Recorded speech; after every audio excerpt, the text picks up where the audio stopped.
in their mouth. Then they looking for trouble. Ran right up in the night. Now they packing the huddle. Now they know we can fight. Content given every week. Me and your she mine. Keep on bringing the heat. Now they know that we hitting. And they know we ain't quitting. Yo, she might get jigging. Keep on bringing and giving.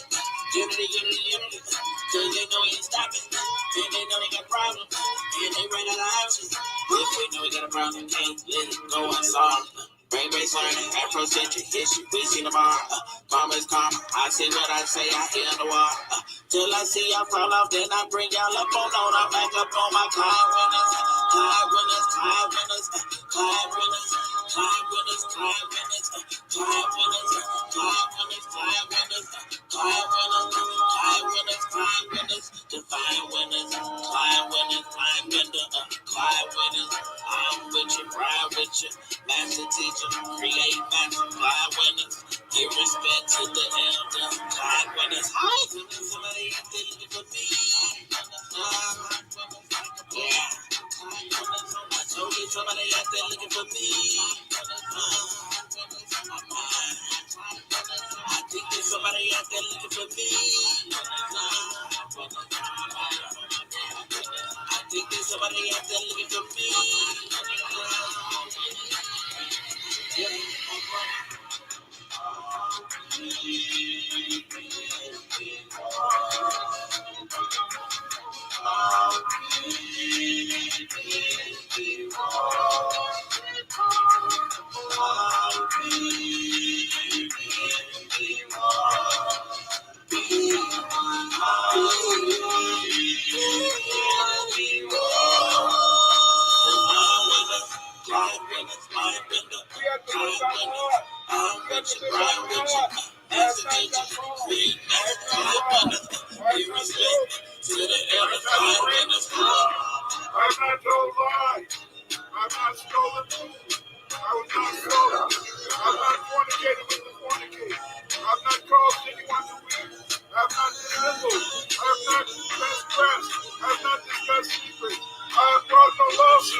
Dr. Winters has illustrated that Africans have been settling the New World and building new civilizations and cultures in the Americas and around the world for the past 100,000 years. Dr. Winters has published and written numerous anthropological, linguistics, education, and population genetics articles. Many of these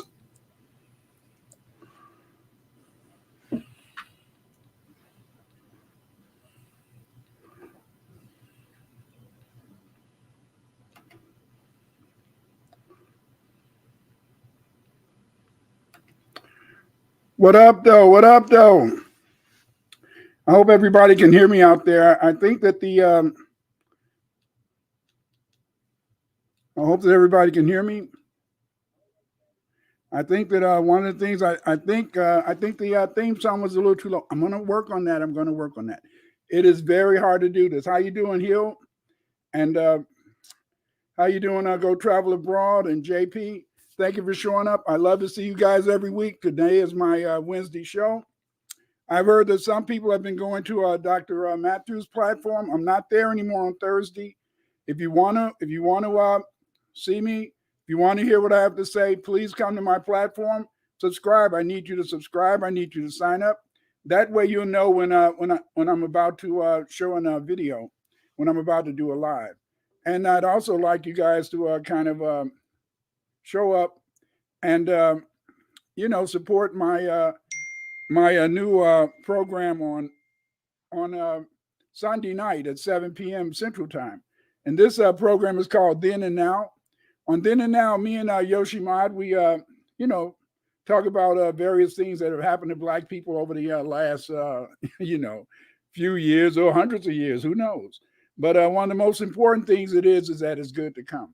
You know, family, this is a very important show because, you know, just like, you know, the sister wrote, yes, please speak on it. I'm tired of being labeled as a color. Much respect to you and your research, Mr. Winters. Thank you very much for that. But it's not a color. You see, many people they get it mixed up. They don't understand. They don't understand the importance of being Black because see, many people feel that that there hasn't been any nationalities that call themselves Black, but we forget the Sumerians. The Sumerians called themselves said they were blackheads. The Cadians, the Assyrians, they also said that they were Blacks. And don't forget the fact that the most important and famous civilization of all time, that of ancient Egypt, the Comedians, they not only said that their land was a Black land, they also said that they were the Black people, the coming true or the coming you. And the reason they said that is because of the fact that now look at this. Anybody that's looked at the Egyptian monuments, anybody that's looked at the Egyptian artifacts, you see all type of people. Some people light skinned, some people dark skinned, some people high yellow, some people red bone, as we say in the Black community. And the point is this: is that although you had all of these various types of Black people, the Egyptians referred to themselves not as, in a sense, not as different colors. They referred to themselves, everybody referred to themselves as Black. And the reason they referred to themselves as Black is because of the fact that they recognize is that Black is the symbol of creation. Black is the symbol of God's power. Yes, God's power. See, many people forget that when you read the Bible and when you read the Quran, you find out that the first man created was what? Adamu. And Adam means what? It means black, the black soil or the red soil, you see? And what are Black people? We're considered to be black or red or whatever, but it's a brown soil. But see, remember in a sense that Adam was the first man. And it is specifically shown that Adam was a Black man. So what does this mean? This means that when the Egyptians called themselves coming true, when the Sumerians called themselves the Blacks and the Assyrians called themselves Black, they were recognizing the fact that they were the children of God. Yes, the children of God. See, so black has nothing to do with color. When it comes down, in a sense, to a group of people, you know, that means in a sense that when you call yourselves Black, that means that you're saying that you are a true believer in the Most High. That's saying in a sense that you recognize the fact that you are, in a sense, you know, an important part of the world family, and that you were first. You were the first creation. And the first creation was a Black person. Yes, originally the ancient Egyptians called themselves Cushites, but they stopped that and said that they're the children of God because they looked up in the sky and they found in a sense that the night sky was what? Black. They found out in a sense that the universe was black. And because the universe was black, they felt that by calling themselves Black, that was recognized in a sense their close relationship with God Almighty. So Black is not a color. How you doing now, Sister Shanice? What up, though? Demetrius Shepard, Facebook user. What you doing, baby? And Joan Caramante. Joan is one of my great Patreon followers. A lot of the other Patreon people are here, but what makes Joan so significant is that she had me to understand that when I was talking about Cades, culturally acquired immune deficiency syndrome, I was wrong. It needed something else added to it. And Joan said that's identity. Yes, because see, when you suffer from Cades, you not only lose your immunity, you lose your identity, and you really forget who you are, you know. And that's just the thing, you know. So it's very important, you know. And you know, and how you doing, Jalen Persad?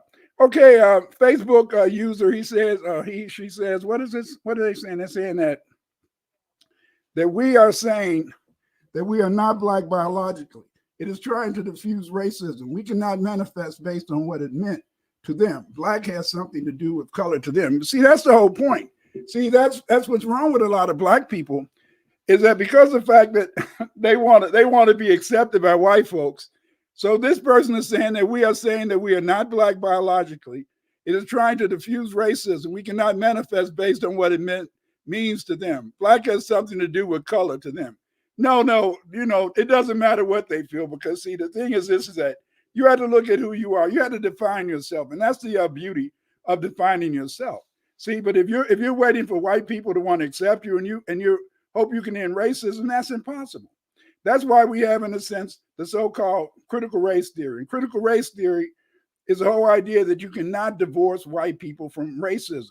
You cannot divorce white people from white supremacy, because, see, in this country, in a sense, this country was built on whiteness. You see, it was built on whiteness, and everybody else was considered black. For example, a lot of my Aboriginal brothers and sisters, they get mad at me, and they get mad at David Motep, and David is now with the master, the creator, on the other side. But they used to get mad at me and David, and they say, why do you keep saying that we're black? Why do you keep saying we have an African ancestry? People forget. How was I able to do research and discover? How was I able to do research and, in a sense, discover that there were black Indians? The only way that I could discover that there was black Indians is that the settlers, the colonists, they had to put down in their books and in their journals and in their articles that the copper-colored people were black physiologically. That's the only way that I can know that it was black Indians. So stop this whole idea that you're not black. Stop trying to run away. Stop trying to run away from who you are. And this is a very important thing, and that's why I really value my Patreon. And I value the members of my Patreon, because he's just like Joan. I've had other brothers and sisters send me messages. They help me do great research. They're very supportive, and this is what's very important in terms of understanding, is that we cannot do this alone. We cannot, in a sense, really create a true understanding of who we are by ourselves. But that doesn't mean it takes everybody. You will never find everybody unified. But all you need is enough people who know who they are. And if you know who you are, then you're going to be able, in a sense, to be able to feel much more comfortable in this state of being, you see. But a lot of people, they don't know who they are. But again, let me get started with the presentation, because I don't want to go over, over time. Boom.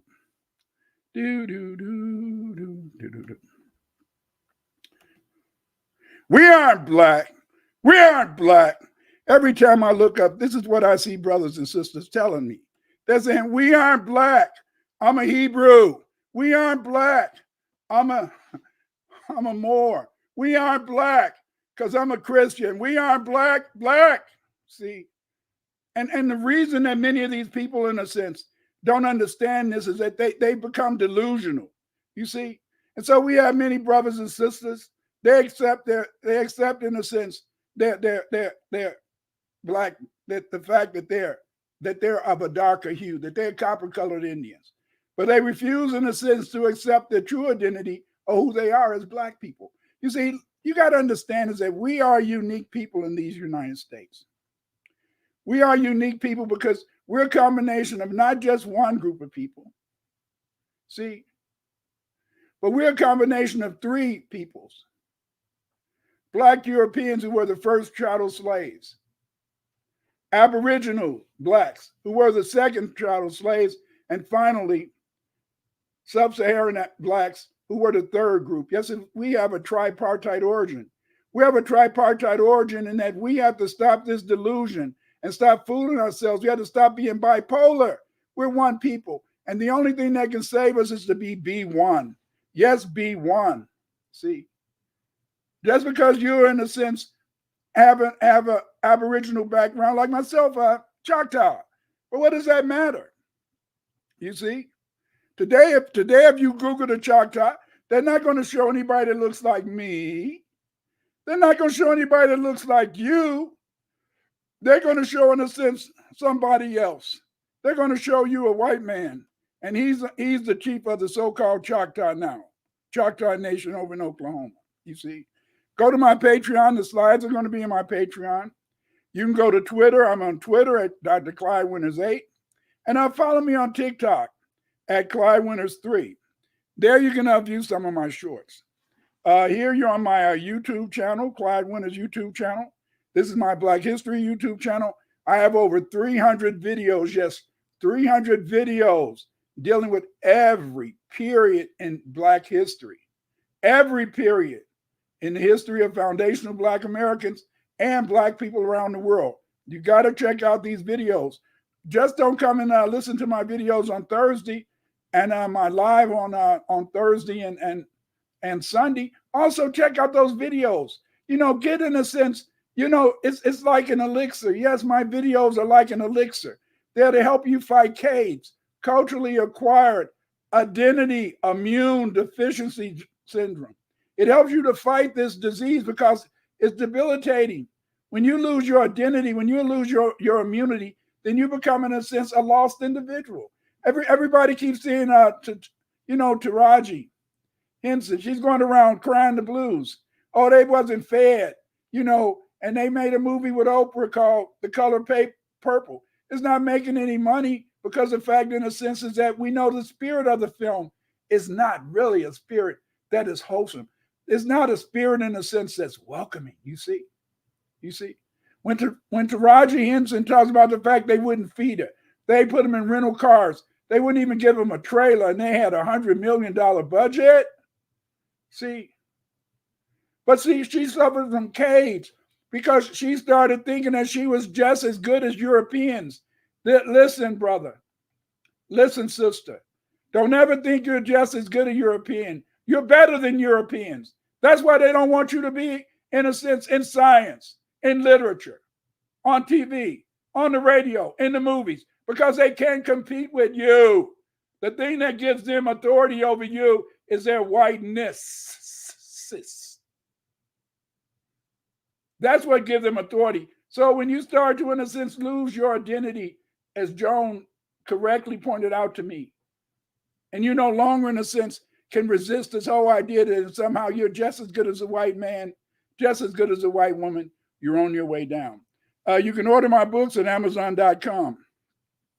B1 is acknowledging your Black African ancestry and mod, not heritage. We must be race men and women proud of our culture and African Black ancestry. What is B1? B1 is unity with mod. What is BA? What is FBA? FBA is not a group. FBA is not an organization. FBA is a lineage. A lineage is lineal descent from an ancestor, ancestry or pedigree. As a result, we are descendants of the African and Aboriginal Blacks who built the United States. Martin Luther King told us who we are and why we are here. And I quote, "Before the Pilgrims landed at Plymouth Rock, we were here. Before the pen of Jefferson etched the majestic words of the Declaration of Independence across the pages of history, we were here. For more than 2 centuries, our forebears labored in this country without wages. They made cotton king. They built the homes of their masters while suffering gross injustice and shameful humiliation. And yet out of a bottomless vitality, they continued to thrive and develop. If the inexpressible cruelties of slavery could not stop us, the opposition we now face will surely fail. We will win our freedom because the sacred heritage of our nation and the eternal will of God are embodied in our echoing demands. Yes, yes, yes. See, we are people. We're not wanted in this land. We are people who they wish they could destroy and kill off. We are people that they took our heritage. They took our land. They burned our villages. They keep us in a position of economic need. They keep us in a position of being without, and yet we still strive. We still succeed because we're not alone. We will always have Amma, God, by whatever name you want to call him or her. Because we have God, we can't lose. We aren't Black. That's what these brothers tell me all the time. We aren't Black. We aren't Black, we're Indian. Oh, what the ya, my ya, oh ya, te ya, oh ya, te ya. Then these people, they go to the powwows and they're humiliated.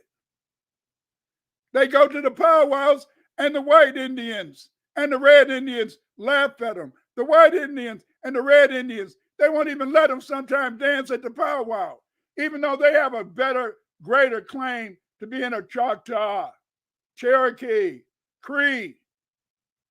But they won't respect you. They don't respect you. And yet you think to yourself, if only they didn't think I was black. Look in the mirror, brother. If only they didn't think I was black. Look in the mirror, sister. If only they didn't think I was black. Look in the mirror. You can put your feathers on. You can be around the campfire and reminisce about the greatness of our civilization, but you're still black. The history of the issue of nationality and the law for black people is convoluted and confusing. It moved from recognition of each separate black population based on their tribe or European nation of origin to one based on their phenotypical features, which identified them as belonging to the black or the white race, even though most of us didn't come from Africa. Most of our ancestors didn't come from Africa.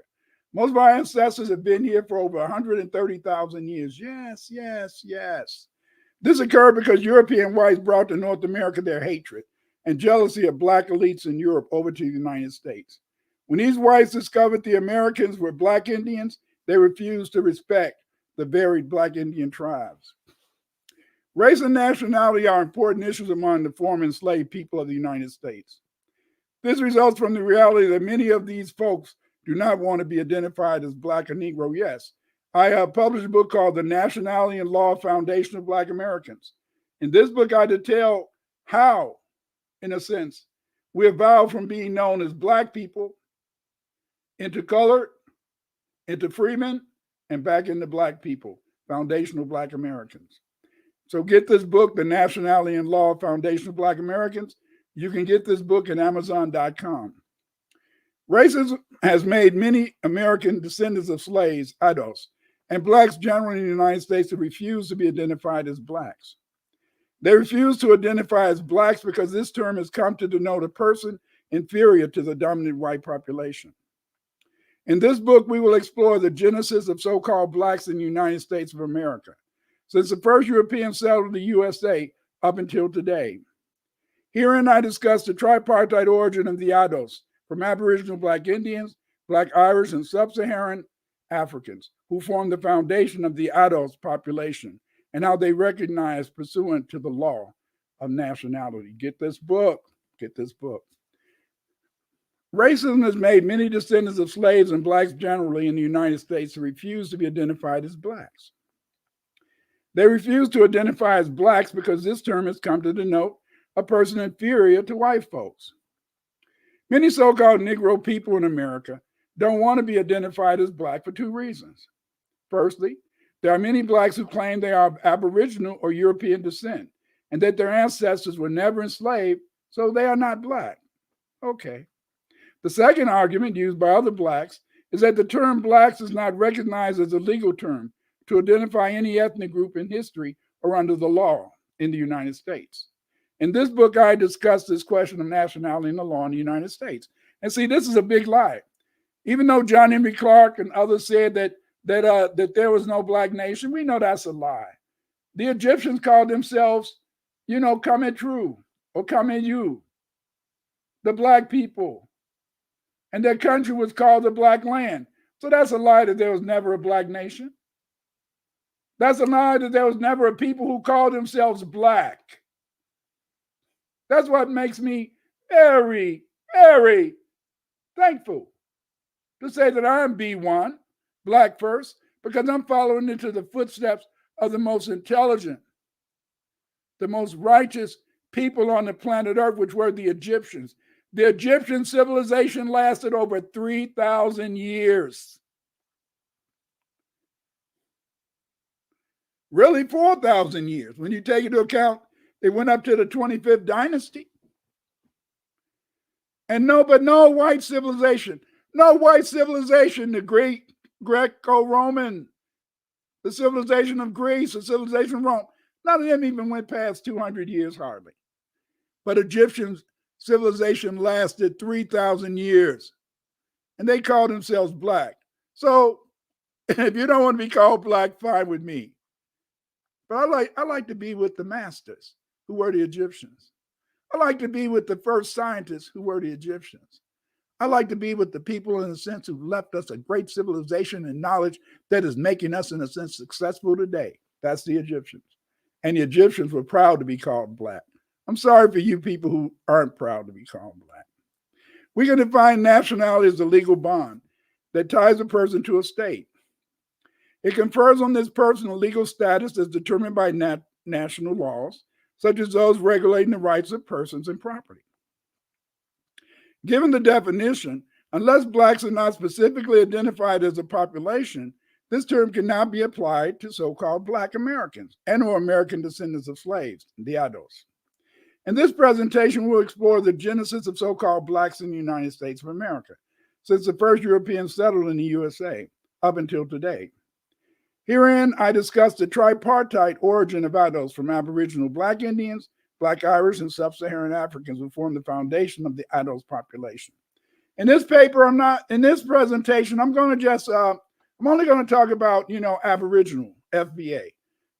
Next week, I'm going to do a presentation on our European heritage, but tonight we're going to just talk about, in a sense, the Aboriginals. In addition, I also explore the roots of the separation of Ados and whites into two distinct populations, even though they were Europeans who were phenotypically identified as having Negroid features and identified as having black or swarthy complexions. David McRitchie defines swarthy, and I quote, this is in his book. He says, the Iberians are styled swarthy and curly haired. The word swarthy is rather elastic, for although literally Schwartz, yet it is taken. I fancy to mean something not so quiet as dark as the color of the Negro in its usual acceptation.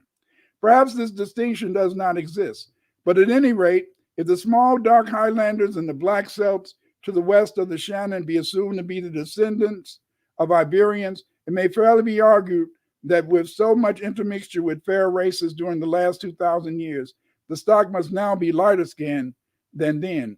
And its representatives of the first century must have been actually as black as Negroes. I repeat. The first Europeans were as black as Negroes. As a matter of fact, Pliny characterized the complexion of Ethiopian, that is, as black as an Ethiopian. And it may be that the curliness of their hair was of the same nature as a Negro's also. Yes. You've been taught in the sense that the people on the planet in Europe, all the Europeans were white. No. They were the serfs of the land. The black people ruled the country. See, an estimated 80% of foundational Black Americans are of Aboriginal descent. Red Indians are called Native Americans. Foundational Black American Indians are called Aboriginals. Very important. You see? But the problem is that among many of us who have Aboriginal ancestry, we have a double consciousness. We have a double consciousness because every time we look in the mirror, we don't just see a black face. We see a feathered headdress because we see, in a sense, our earlier nationality as a unique people, as a tribe. Many of these FBA claim their ancestors were not slaves, and therefore they are not black. In other words, the only black people that ever existed in America had to have been slaves. Maybe not. You see, these brothers, in a sense, yes. We ain't slaves. We ain't black. We Indian. The Aboriginal FBA has low self-esteem and feels ashamed that he has not only lost their land, but also their identity. Self-respect is confidence in one's own worth or abilities. You see, very important to understand that, you see. Self-esteem is in a sense having respect of your own abilities. We don't we don't have respect of our abilities. At least some people, if they have to identify as black, you see. That's why they have this split personality, you see. We're wearing these feathers. We're wearing these headbands. We're wearing this buckskin. But in reality, in a sense, you're black first. They have forgotten we are POWs. Yes, yes, yes, yes, yes. Just because we're Indian does not ignore the fact that we are POWs. We're prisoners of war. We're prisoners of war. America is the open concentration camp. Yes, yes. This was our land. We're prisoners of war. We lost and they made us slaves. And we've forgotten that we are POWs. For some reason, we think that we're something else. And we feel that if we could just run away from being labeled black, if we could just run away from being labeled black, then we'll be okay. No, you won't. Some of these Aboriginal blacks claim their ancestors may have worked on European farms, but they were not slaves. Dane Calloway has taught them to lie that Aborigines were indentured servants, not chattel slaves. Yes, yes. And you know, Dane Calloway must be right, because I think he has about 300 to 400,000 subscribers. So you can see that it's a lot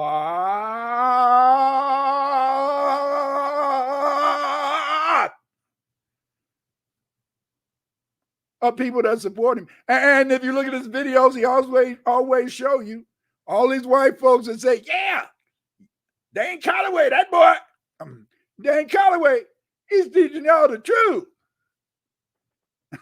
Right then and there. The simple fact in the sense that Dane Calloway can have these white folks on his show talking about in the sense that he's the man and you should listen to him. That should make you suspect whatever the hell he's teaching. I'm sad to say, most of the time when white folks support black folk, it ain't for your own good. How should we study black Aboriginal history? To study the history of black Aboriginals, we have to look at the journals and writings of Europeans during the colonial period. Yes, yes, yes, yes. This is due to the fact that Europeans want to deny the history of black Aboriginal people because the settlers stole our land without giving us compensation. Thus, the Europeans teach the lie that the original Americans were Mongoloid Native American tribes who came from Mexico that lived in the western parts of the United States. But as a result, the journals written by colonial Europeans is the best place to find information on Aboriginal blacks. Two good sources are the History and Present State of Virginia in 4 parts by Robert Beverly, and Baron Lahontan's New Voyages to North America, edited by Reuben Gold, the Waits. You see, these are good books that can tell you, in a sense, about the copper-colored people, the black Aboriginals. When Columbus came to the Americas, he called the people of the New World Indians because the Carib Indians were black like the people of South India. Yes, yes. We were called Indians by the Europeans because they knew that in South India it was black people. So when they came to America and they found some other black people, they said, oh, we must be in India. Because look at these blackies, you see. These black Caribs and the other black tribes they found on the mainland, they said, oh, these have to be, in a sense, black people. You have to understand, in a sense, is that when the British and Spanish first came to North America, that it wasn't any red people, no red Indians around. The Indians that they met in North America, when they first came here in the 1600s, these were black Indians. The red Indians came later. This is the races of man. And as you can see, they have in here a discussion of the race of man. First, they have the Europeans, see, got him with curly hair. Then on the right-hand side, they show you the American, and they show you the African, you see. But look at this. The American Indian and the African, there's no difference between them. The only difference is that they made the Indian, the Indian a little bit more round-headed and put some feathers in his hair, you see. And they had him wear a big omelet. amulet. But other than that, they're the same. Yes, they're the same. See, they're the same. And the European knew they was the same, but the European understood that if he was going to conquer this land, he had to cause a division because, see, he had to, in a sense, be able to control the black man and the Indian. He had to control the black slave and the black Indian. And the reason he had to control them is that he had to be able, in a sense, to be able to have a you know, a kind of a group to be between them. And what he did is that he decided, in a sense, he would make the red man, the red Indian, with their first tethers. The red Indian was their first group that they were going to use, in a sense, to cause trouble within the black population. And they did a successful job.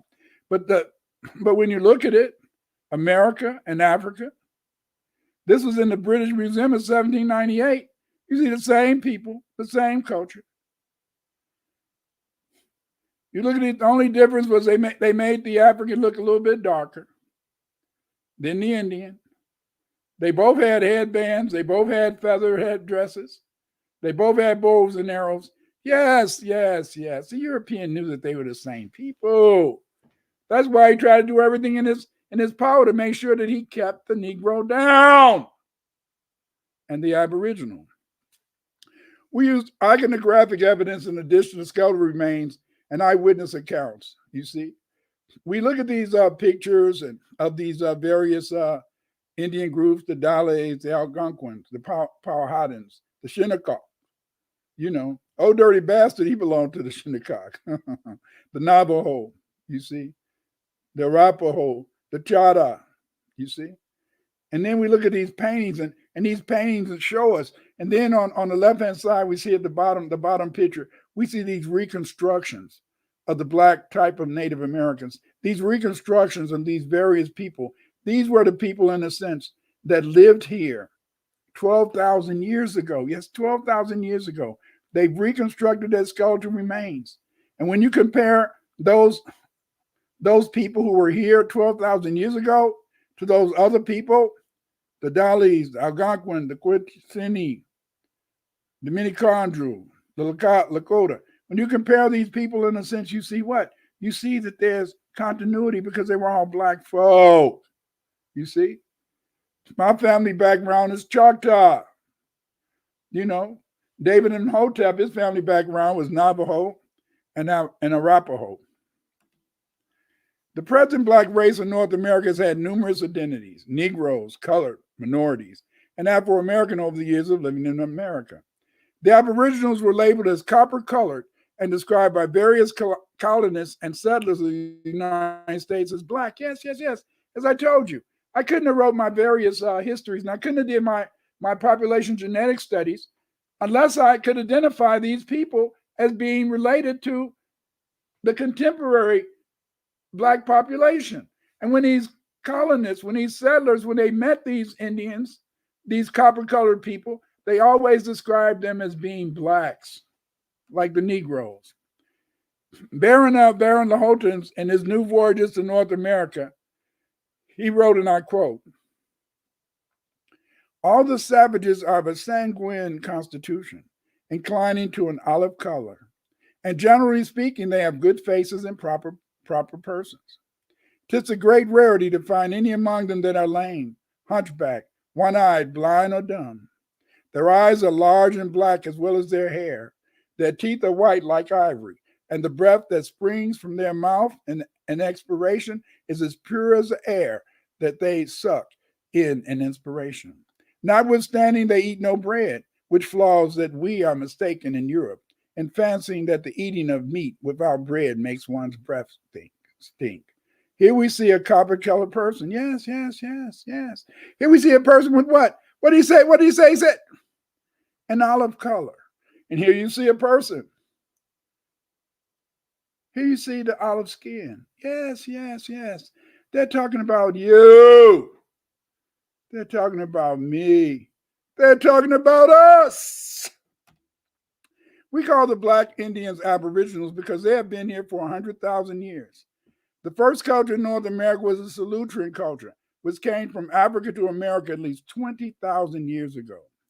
When Europeans settled North America, they met the Black Indians, which they called the 5 civilized tribes. These Black people were sedentary farmers who lived in wooden houses, usually built on mounds.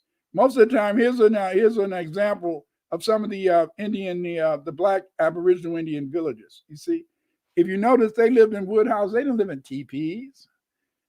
No. The red man lived in teepees because they were nomadic people. They were hunters and gatherers. The Aboriginal foundational Black Americans, they built sedentary homes. They stayed in one place. They built villages, and then around the village, they built a wall, a palisade, because that was there for protection. Stop it. Stop thinking that your culture as an Aboriginal had anything to do with those people out in the western part of the United States. The Mongoloid Indians came from Mexico. These people were nomads. They followed herds of buffalo to the Midwest, South, and Eastern shores. Black Indians adopted these hunter-gatherer Native Americans, beginning with Benjamin Franklin. Europeans gave the Mongoloid Indians our Indian heritage. Yes. A lot of people don't even know that North Carolina, Virginia, Mississippi, Arkansas, these lands in the 1600s had tons and thousands of buffalo. Yes, buffalo. The buffalo didn't only roam out west, they also roamed Virginia, North Carolina, Mississippi. But they were all killed off, But the thing is, this is that the Mongoloid Indians, when they crossed the Bering Straits and they came into North America, what they did is that they came through the Bering Straits, went through Washington State, down through California, and then they ended up down in Mexico.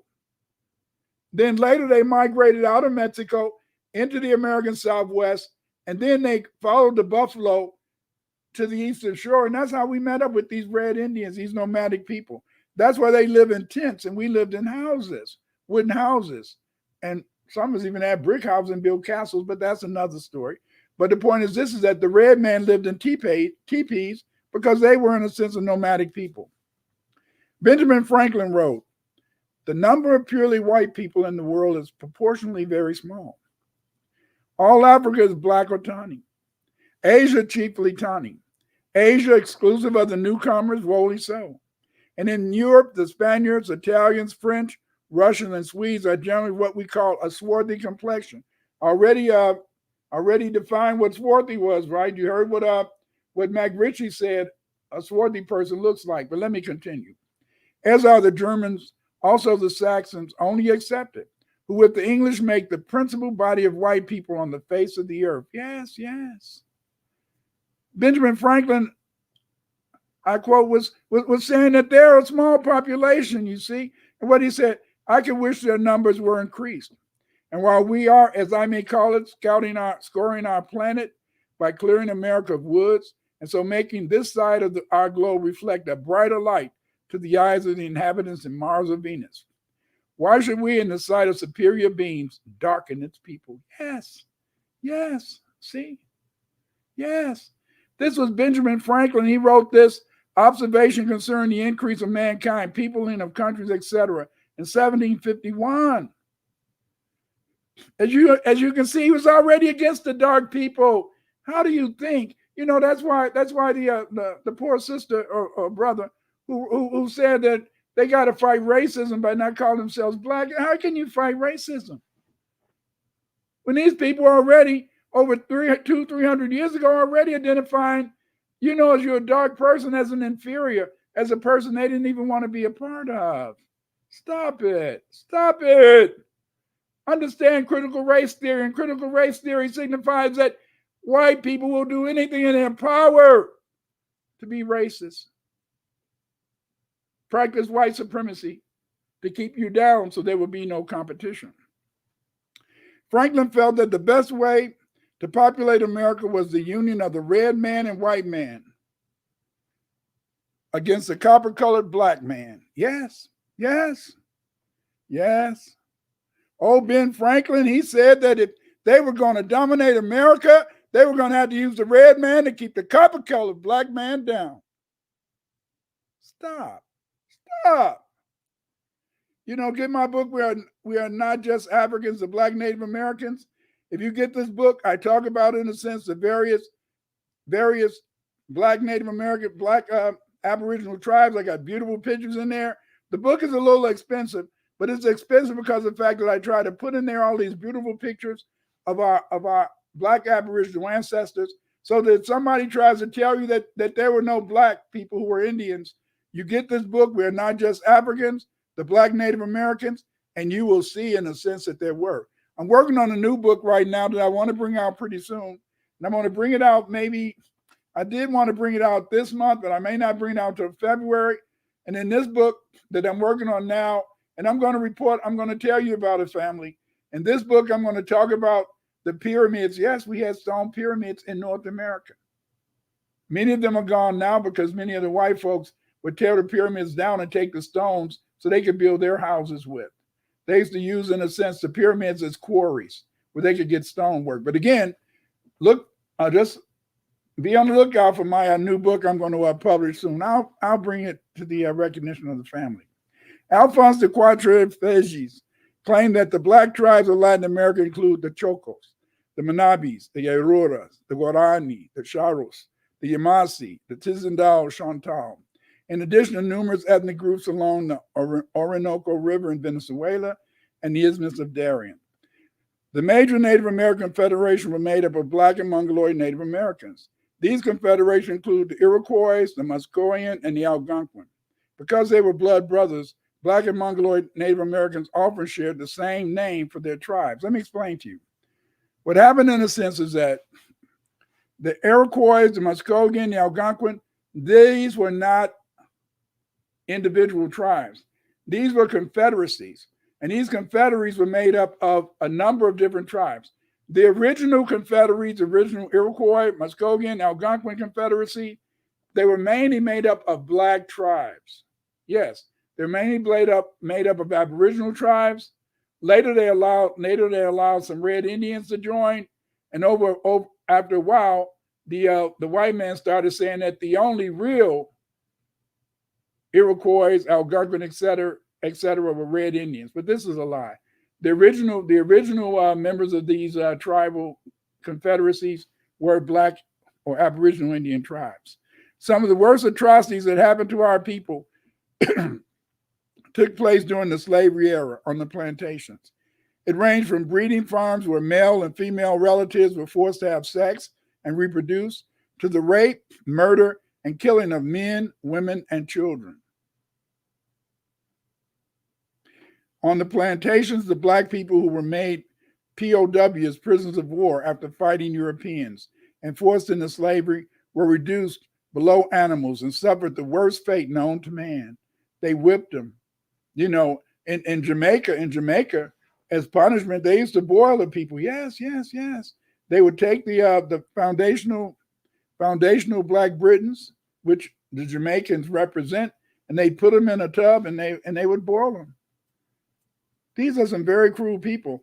On the American plantation of North America, they usually, in a sense, had on a pole a Black man, but at the entrance to every plantation, I repeat, at the entrance to every plantation, they usually had a Black man's head on a pike, or they had his head hanging from a tree, and that head would hang from that tree or stay on that pike until the flesh would rot away. Then they would have kill another brother and put his head up there. Yeah, slavery wasn't no joke. Slavery was about terror. 4 years before the Pilgrims anchored off Massachusetts, British fishermen had already started making their way through New England, storming through Indian towns to kidnap native people for profit in the slave trade. By the time the British began to settle New England, many Indian communities had been wiped out due to diseases. Yes, you didn't know that, did you? They always talk to you about 1619, or they talk to you about 1526. No, the white man was coming over here kidnapping Aboriginals and selling them as slaves. They were selling them as slaves in Europe. See, many people, in a sense, you've seen that picture. They have a picture of how they imagine, in a sense, a slave ship was. But the average slave ship was just a regular ship. They just put some slaves on it, and in addition to the slaves being on the ship, they might have some tobacco, they might have some sugar, they might have some rum. So this is how a slave ship would have been. They would have just had people and anybody. The ship was about making money, and because it was about making money, they could have slaves or they could have other merchandise. Because you remember, the slaves were considered chattel property. But don't get it twisted. The first interactions between the British and Aboriginal blacks was through slavery. Yes. Stop it. Stop listening to that Dane Calloway. He don't know what he's talking about. He hasn't done any research. He's trying to tell you, in a sense, that Aboriginals were just indentured servants. He's a damn lie. They were chattel slaves. In fact, many Indians, foundational Aboriginals, were the first slaves. Stop it. Stop listening to liars. The English, French, and Dutch provided the Native Americans with guns, rum, and cheap goods to purchase Native American Indian slaves. Between 1634 and 1720, many black Native Americans were enslaved. They feel that maybe a few 100,000 were sold to the Caribbean. Think about that. A few 100,000. I didn't say 10,000, did I? Did I say 50,000? No. They sold a couple 100,000.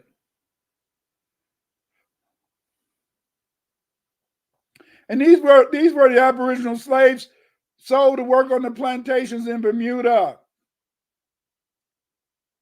Barbados, Jamaica. That's not even counting the Aboriginals who were working on plantations here in the United States, or working on farms here in the United States. Dane Calloway, you should be ashamed of yourself. You should be ashamed of yourself teaching our people lies. Dane Calloway, you should be ashamed of yourself. The black Native Americans were sold into slavery throughout the 13 colonies, Mississippi Valley, Canada, and the British West Indies.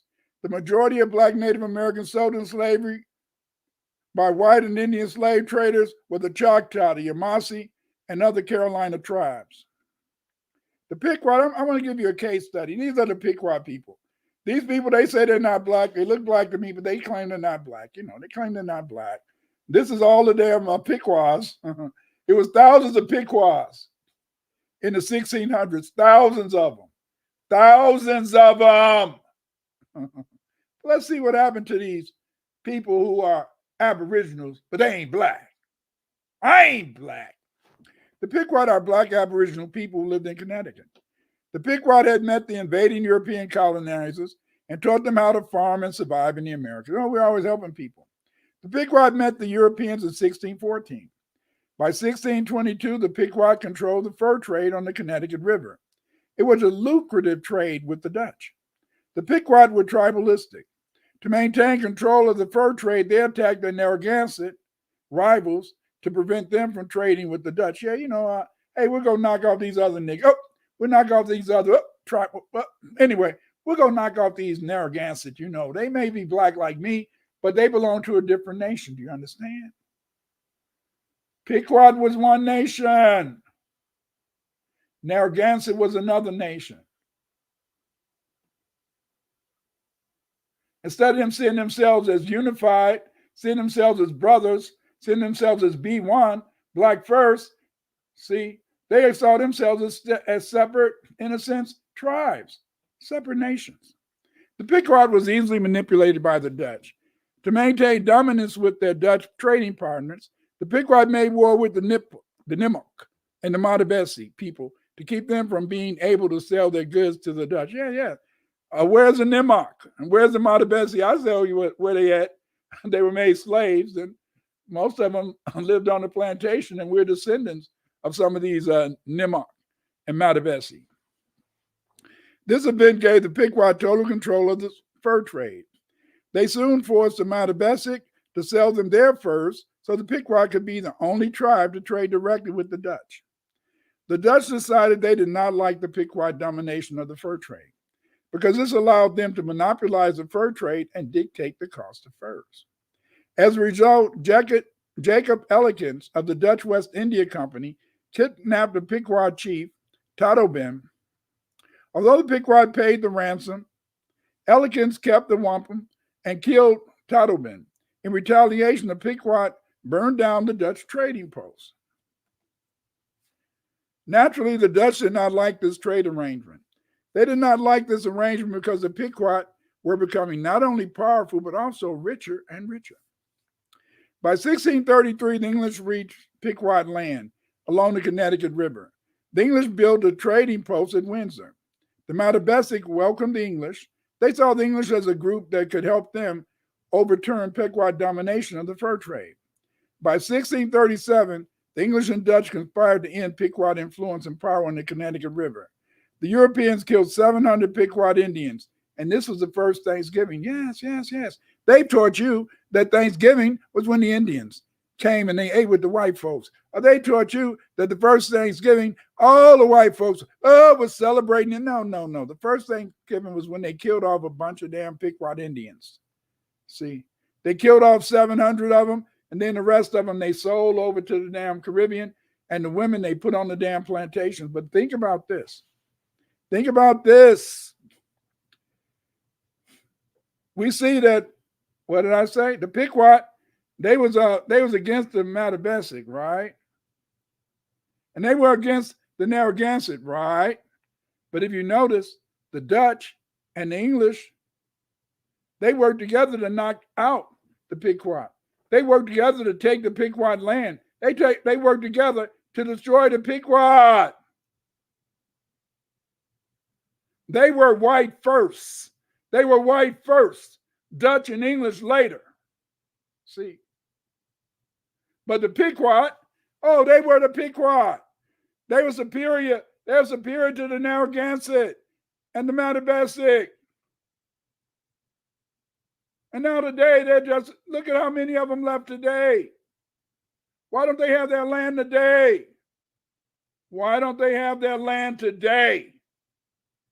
They don't have it because they didn't want to be B1, black first. They wanted to be Pequot first. And what did it get them? They lost their land. The Mongoloid Indians who helped the British were later put on reservations. Aboriginals lost their land because they had to sell their land to the very governments to pay taxes. Yes. Even though our Aboriginal ancestors, what the European did is that he said,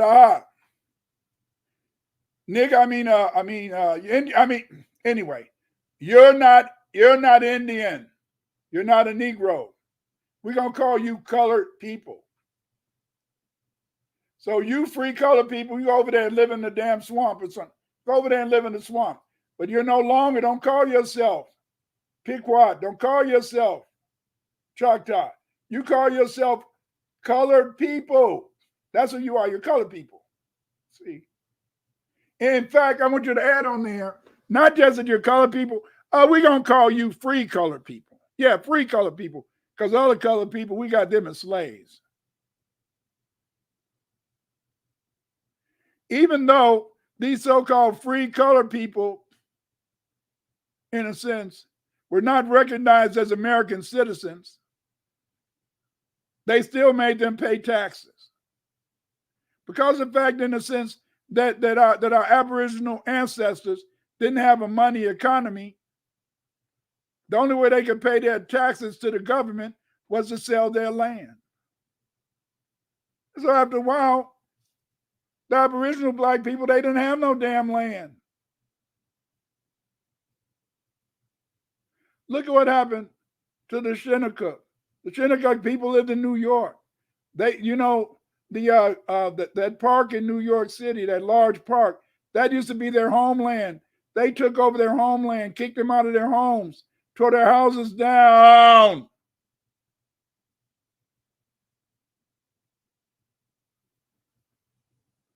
And made them paupers in their own damn land, their own community.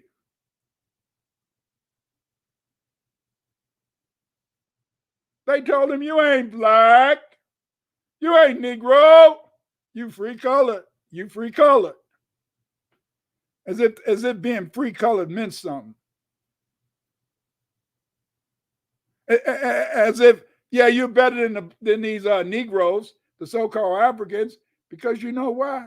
Yeah, when you look in the mirror, you see a nigga, and I see you as a nigga too. But you got free color. Call yourself free color. But that didn't help them to keep their land. Nearly Fuller, Nearly Fuller. What did he teach us? If you do not understand white supremacy, what it is, and how it works, everything else that you understand will only confuse you. You're a prisoner of war. You're a prisoner of war. Aboriginal brothers, Aboriginal sisters, you're prisoners of war. Stop it. Stop it. What did he teach us? The purpose of studying Black history is not to find out how great you were. It's to find out what mistakes were made that put us in our current situation. Yes, yes. It's easy. It's easy to tell what mistake was made. The Europeans, they unified around whiteness. The Aboriginals, they called themselves Choctaw. I got my own nation. They called themselves Cherokee, Yamasee, Uchi. And while they were, in a sense, trying to maintain their separateness based on their nationality, they lost their land. They lost their language. Because of the fact they refused to unify around their phenotypical features. You look just like the Negro. Even though you were a Choctaw, you look just like the Cherokee. Even though you're the Cherokee, you look just like the Yushi. But you didn't want to see them as being a part of you. You saw them as separate, and the white man played on your idea of nationality. See? The white man played on your desire to be unique in your tribalness. See? He used divide and rule to take over this country. And see, why? Why do the Europeans support Dane Calloway? They support Dane Calloway because Dane Calloway wants to make us go back to just being nationalistic. Yuchi, Cherokee, Yamasee, every whatever tribe, Pequot, whatever. Oh yeah, of course the white man is going to support Dane Calloway because Dane Calloway is putting us in a position where he can always stay on top, and he can stay on top because he's using divide and rule. While we're trying to be nationalistic, they're sticking together, pulling the rug out from under our feet. Be one, baby, be one. Please, in the chat, put be one, Black first.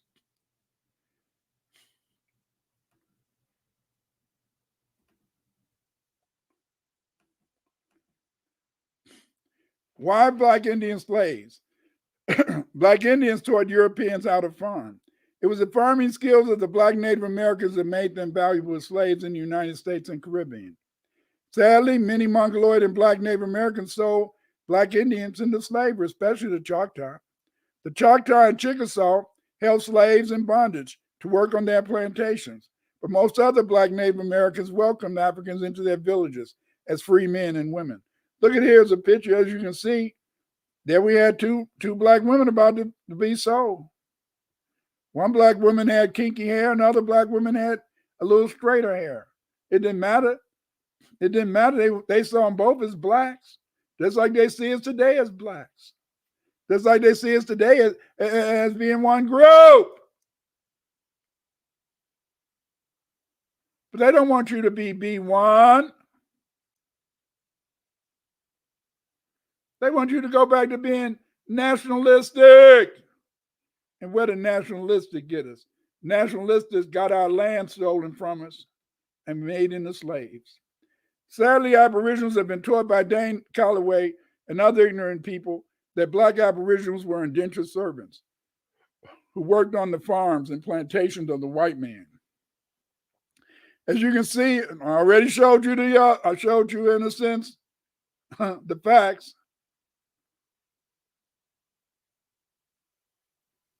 I showed you the evidence that black Indians were slaves and not indentured servants, that they were chattel slaves. Dane Calloway is teaching you that there were no Indian chattel slaves. Stop it. He's teaching you that Harriet Tubman and Nat Turner were made up. When he told you that Harriet Tubman and Nat Turner was made up, that should have been a key that this brother was lying to you. But instead of you guys wanting to see through the lie, you wanted to believe the lie. You wanted to believe that just because you had the same features as black people, oh, they didn't make you a slave. Now you see they did make you a slave. Yes. Yes. Stop being bipolar. See? As you can see, aboriginals were chattel slaves. Yes, they were chattel slaves. A chattel slave meant that they were the property of these white masters. Yeah, many of them would run away, and when they would run away from the black, they would go join the black Indian tribe. You see?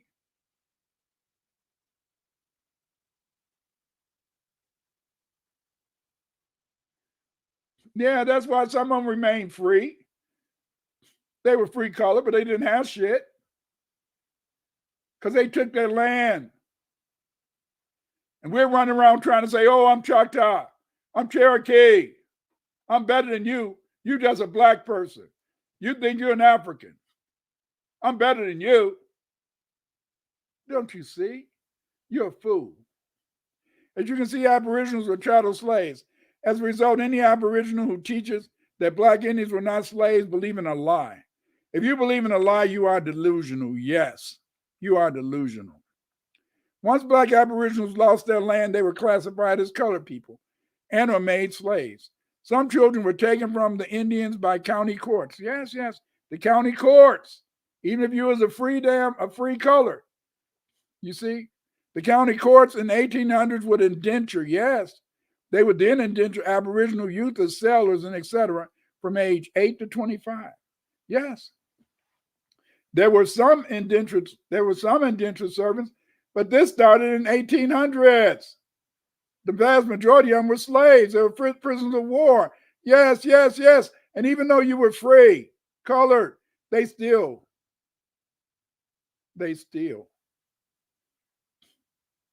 made sure that you had to work for them. Just like they made the chattel aboriginals and Africans and black Europeans on the plantation work for them, they made you work for them too. Stop it. Stop it. Dane Calloway, you should be ashamed of yourself. Dane Calloway, stop lying to my people.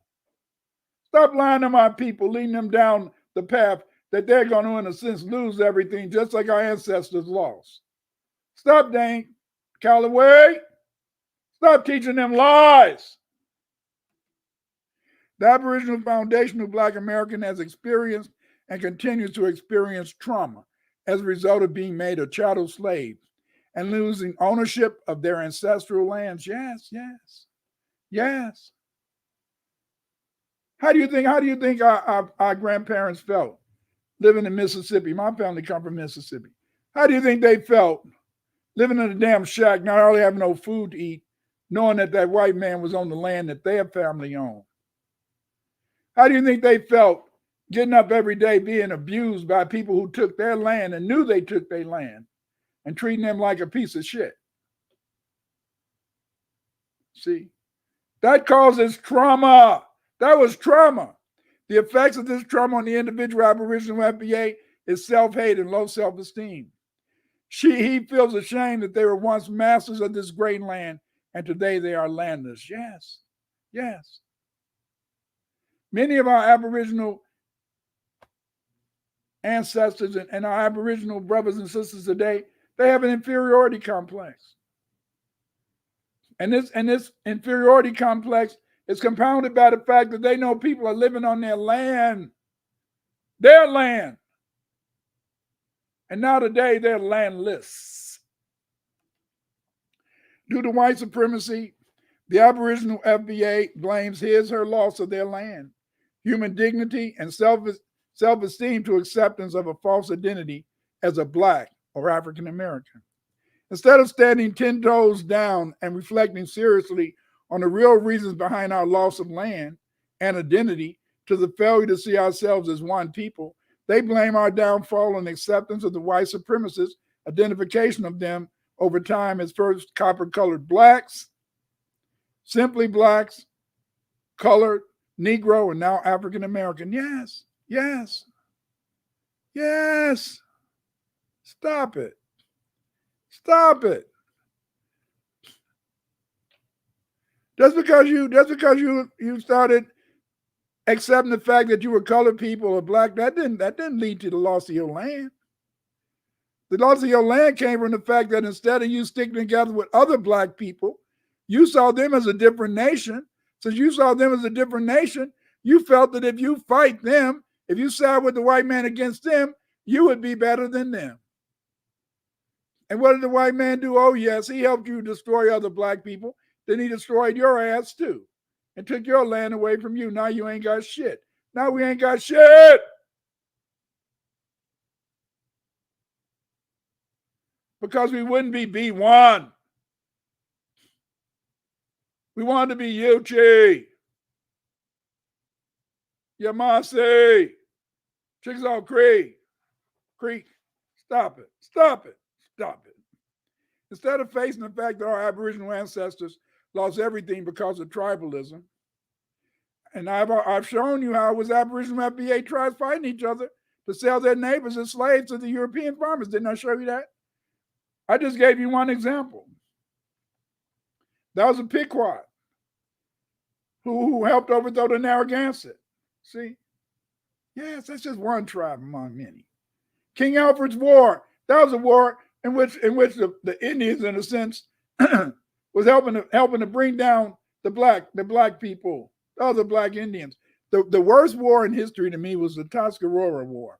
In the Tuscarora War, 39 white people, only 39 white people, got 1,000 niggas, 1,000 Aboriginals to help them destroy the Tuscarora.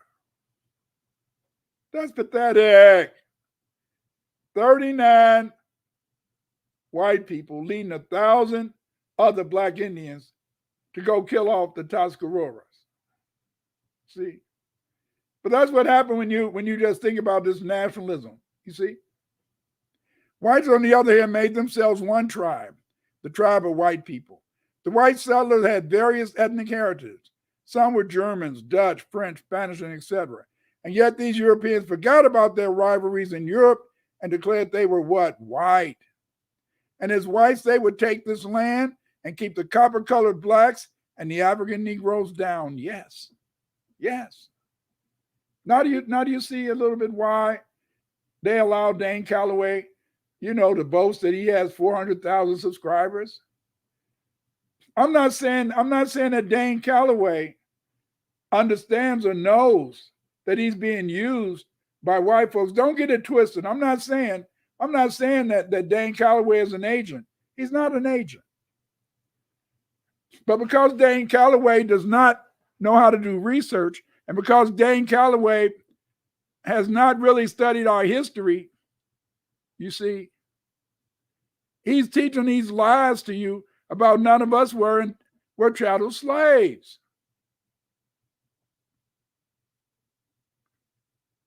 Many of us were chattel slaves. It's just once we escaped, we just ran back to our Indian village. Or we hooked up with another Black Indian village. See, you can sometimes be used by white people as an instrument to divide Black people without even knowing it. And that's what Dan Calloway is. Dan Calloway, in a sense, is being used by the European. Dan Calloway is being used by the European to get you to go back into this nationalism, get you to start thinking that you're better than other Black people so they can make sure that they knock your ass down. See, the minute you start back going to those nationalistic claims, you, she, crow, and all that, yeah, I know I'm a Choctaw, but I still love other Black people because I know what happens when you don't stick together. The Europeans, they stick together. We separate and divide each other, and then they're able to overcome us. Why should we go back down that way again? Both the term copper-colored blacks and African Negro means the same thing. That means you're members of the black race. To remedy feelings of inferiority, the Aboriginals simplistically feel that if they return to acknowledging their tribal identity as Cherokee, Yuchi, Yamasian, etc., they will recover their pride. No, you won't recover your pride. You can never recover your pride just by calling yourself by your Aboriginal heritage. You can't recover your pride because every time you think about the fact you're going to run into one obstacle, and that obstacle is, why don't I have my land? And once you learn your history, you know you don't have your land because you're doing the same thing that they did in the old days. And what is that? You're putting your nationality over your race. And because you're putting your nationality over your race, that means that you will always be divided and they will always find a way to take from you. These Aboriginal blacks suffer from Cades, culturally acquired identity immune deficiency syndrome. Once they reacquire their identity, some Aboriginals look down on other blacks. You see them on the internet. You see how they say, I ain't black. I ain't black. Oh, those black people ain't no good. Look in the mirror. See? Now, a lot of my Aboriginal brothers and sisters, they're trying to turn away from other black people. And that's why you ain't got shit today. That's why you don't have your land. That's why you don't have your village. That's why you don't have your own education system. That's why they disrespect you at the powwows. They disrespect you at the powwows because you didn't even respect yourself enough to understand that you got to unify. You got to be in unity. If other people unify against you, you got to be in unity. That's why, in a sense, those other black people back in the day, that's why they started confederacies, the Iroquois, the Algonquin. And these confederacies were good. They was able to keep the white man off their back.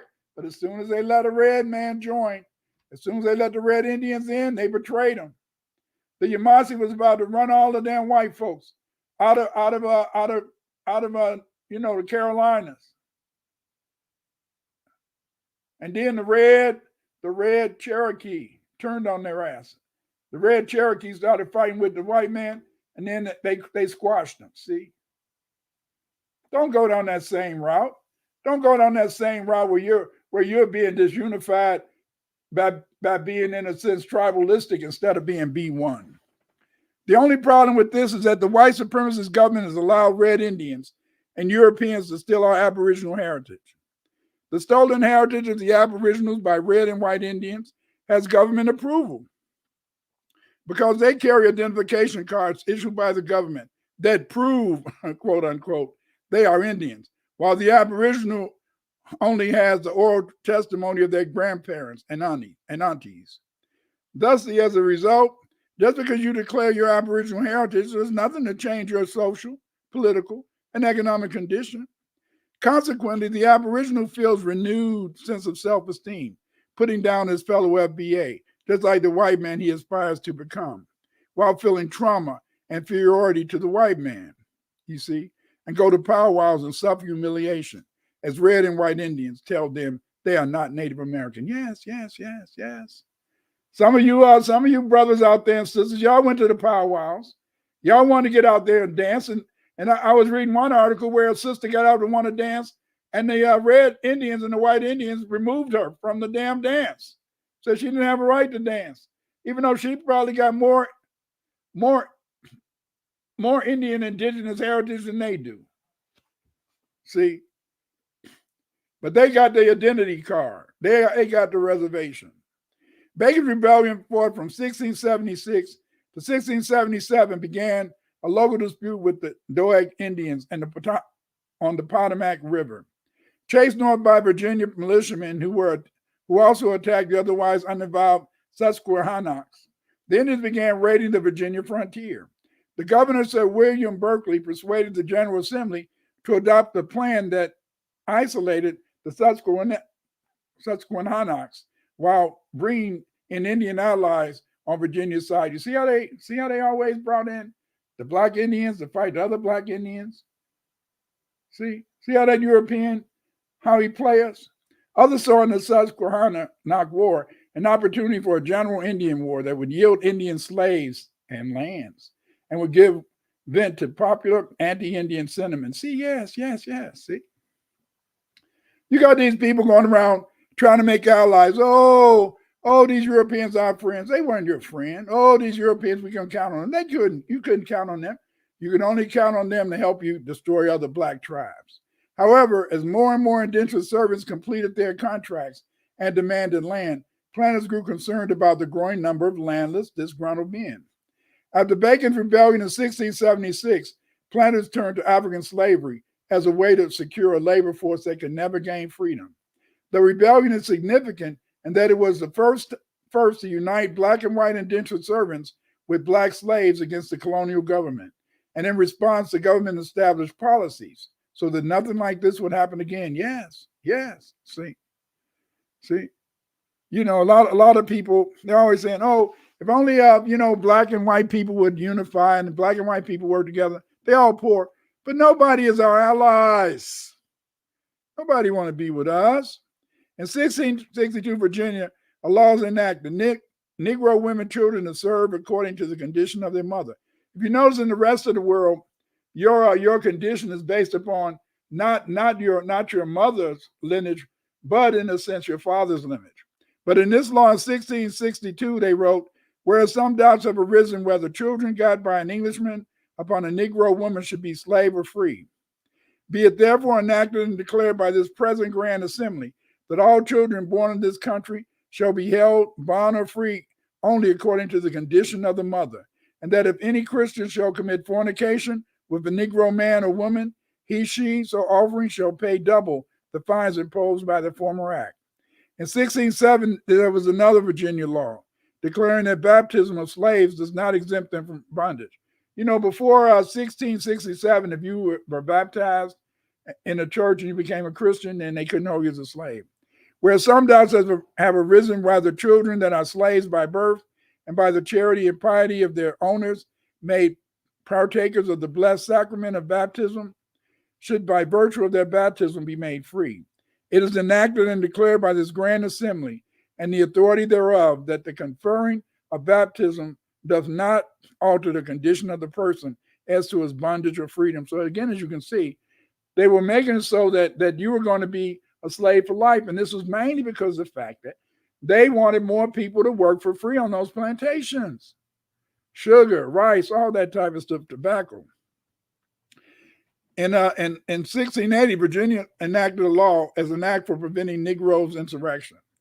Whereas the frequent meeting of considerable numbers of Negro slaves under pretense of feasts and burials is judged of dangerous consequence, for prevention whereof for the future, be it enacted by the King's most excellent majesty, by and with the consent of General Assembly, and is hereby enacted by authority aforesaid that form, and after the publication of this law, it shall not be lawful for any Negro or other slave to carry or arm himself with any club, staff, gun, sword, or any other weapon, defense or offense, nor to go up and depart from his master's ground without a certificate from his master. You see what they said? They said any Negro, that meant African or any other slave. The any other slaves, that meant who? Those Black Irishmen and those Aboriginals who were also slaves. See, don't get it twisted. Don't get it twisted. Dane Calloway needs to do research and do his homework instead of teaching this bullshit. You see? You know. And so here we see that these are the acts. This is what they did. See? They passed these laws to keep Black people down. They passed these laws in a sense to make sure that they could terrorize us, you know? You know, and here's part of that same law and that act. It says, and it is further enacted by the authority aforesaid that if any Negro or other slave, that's the Black Irish and the Black Aboriginals, shall presume to lift up his hand in opposition against any Christian, shall for every such offense, upon due proof made thereof by the oath of the party before a magistrate, having received 30 lashes on his bare back, well laid on. In other words, beat them real bad.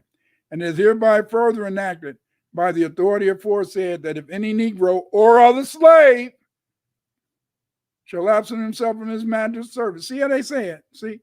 Don't let people like Dane Calloway teach you bullshit. It wasn't just Negroes or Africans on the plantation. It was other slaves. Other slaves. And they were talking about Black Irish. And they were talking about Aboriginals. You see? Do you see? Benjamin Franklin, when he talked about it was only a few white people, they wanted to make sure that this country was white. And they said they were going to do that. Why? See? They wanted to form a buffer group between blacks and Indians and whites. And so they gave favors to the Mongoloid Red Indians, who were made honorary whites, you see, as noted by Benjamin Franklin in this essay, The Observation Concerning the Increase of Mankind. I read the whole essay earlier. See, here's another law enacted in 1682, and I'm going to read it. Listen carefully. Act 1. It is enacted that all servants which shall be imported into this country, either by sea or by land. See? In other words, in a sense, you could be made a slave by being brought from overseas, but even if you lived in the country, you could be made a slave on land. Who are the people living in the damn country? Living on the land, Aboriginals. Dang, Calloway, you should be ashamed of yourself. I'll read it, start again.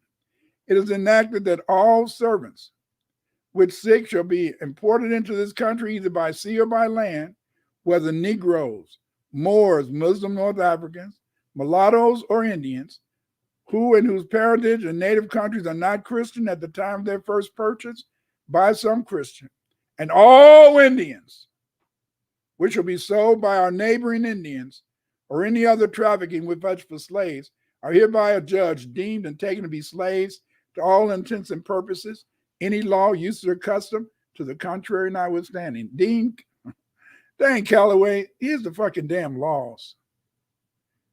These laws make it clear that Indians were slaves too. Stop teaching these people a lie. Stop teaching these people that they were only indentured servants. They had black chattel slaves. We know over 100,000 of them were sold to plantations in the Caribbean. And hundreds of thousands of more were forced to work on plantations. You see what it said right here? I don't, every week when I come to you, family, I don't come to you with no bullshit, no bullish. I bring receipts. I bring receipts. In 1691, laws punishing intermarriage between whites and blacks were put in place. Finally, in 1705, the Assembly decided that while white servants could own property, listen to this, while white servants could own property, all property owned by slaves was to be seized and sold with profits applied to the use of the white poor. Thus, the white poor materially benefited from additional oppression put upon black slaves. That's one of the reasons why you can't find white people supporting us. They're not going to support us because they've always benefited by helping the rich people to keep the poor black person down. Stop it. Stop it. In 1705, the Virginia General Assembly declared, and be it further enacted, that no minister of the Church of England or other minister or person whatsoever within this colony and dominion shall hereafter willingly presume to marry a white man and a Negro or mulatto woman, or to marry a white woman with a Negro or mulatto man, upon pain of forfeiting and paying for every such marriage the sum of 10,000 pounds of tobacco, one half to our sovereign lady the Queen, her heirs and successors. This is one of the first laws where we see that the European was identified as a white man. See? Yes. While we're going around today saying, I ain't black. I ain't black. You can see that even as early as this time, white folks began to unify against Aboriginals and Africans to make sure that they could remain supreme. So I don't care what people say. You got to be one to make it. Between 1662 and 1730, state legislatures began to refer to all dark-skinned people, no matter their nationality, as blacks or Negroes in their laws to control the enslaved population. The shift from referring to the dark-skinned people by their nationality coincided with the dominant European population referring to themselves as white people in comparison to the black ethnic groups, no matter their status as enslaved or free persons. Use of the term Negro, which means black, makes it clear black, Negro, were all legal terms. Yeah, stop that stuff about it wasn't legal terms. It was legal terms. To ratify their feeling of innate inferiority of Aboriginal blacks, whites took black Indian lands and labeled them colored people, just like the enslaved Africans. Due to life on the plantation and life in the colored community, black Indians, black Irish, and former slaves evolved into foundational black Americans. By the 1660s, sub-Saharan Africans were enslaved. Due to labor shortages and increased demand for sugar and tobacco, planters in the 13 colonies demanded more laborers who could work for extended periods of time instead of the usual 7-year period of labor for indentured servants. The Civil War was a turning point in the nationality of blacks. During the Civil War, 200,000 slaves and 200,000 free colored people fought Confederates. They were slaves and free. Many whites had deserted the Union Army, and if not for the enlistment of blacks in the Union Army, the North would have lost the Civil War. The successful defeat of Confederates led to the creation of many laws that made free blacks and adults into now freemen. So they stopped calling them colored people. They stopped calling them blacks. They referred to the Indians and the blacks on the plantation. They referred to them as freemen. These laws gave blacks citizenship. The FBA never forgot their tribal origins and identities, but these Aboriginal Indians were listed in the Dawes Rolls as freemen. The Dawes Rolls, also known as the Final Rolls, was a list of individuals who are accepted as eligible for tribal membership in the 5 civilized tribes: Cherokees, Creeks, Choctaws, Chickasaws, and Seminoles. Listing the Aboriginals as freemen was done to ensure that they would not be given any benefits due them as a result of their membership in the 5 civilized tribes. This was the final action the dominant society did to deny, erase the nationality of Aboriginal blacks. Now you think about this. The Seminoles, we know that the vast majority of Seminoles were black people. In fact, former African slaves. And yet today, in a sense, the Seminoles are red Indians or white Indians. That should tell you. If you just study the history of the Seminoles, that would show you how they stole our history, how they stole, in a sense, our identity. How the hell can some red Indians and some white people be the Seminoles? And yet they're the ones recognized as Seminoles while you're recognized as a nobody. Get out of here. European settlers have been trying for years to separate FBA from the land. Black Native Americans who were not sold into slavery lost their nationality when settler administrators changed their birth certificates and other records from native to Negro. Yes. This is especially true in Virginia, where they changed, in a sense, the records so that you wouldn't be able to, in a sense, get your due process or get your land back. Employing Virginia's Act to Preserve Racial Integrity in 1924, Plecker, Walter Ashby Plecker, effectively separated Virginia citizens into 2 simplified racial categories: white and color. The law, which remained in effect until 1967 when it was overturned by the United States Supreme Court in the case of Loving versus Virginia, required that a racial description of every person be recorded at birth, while criminalizing marriages between whites and non-whites.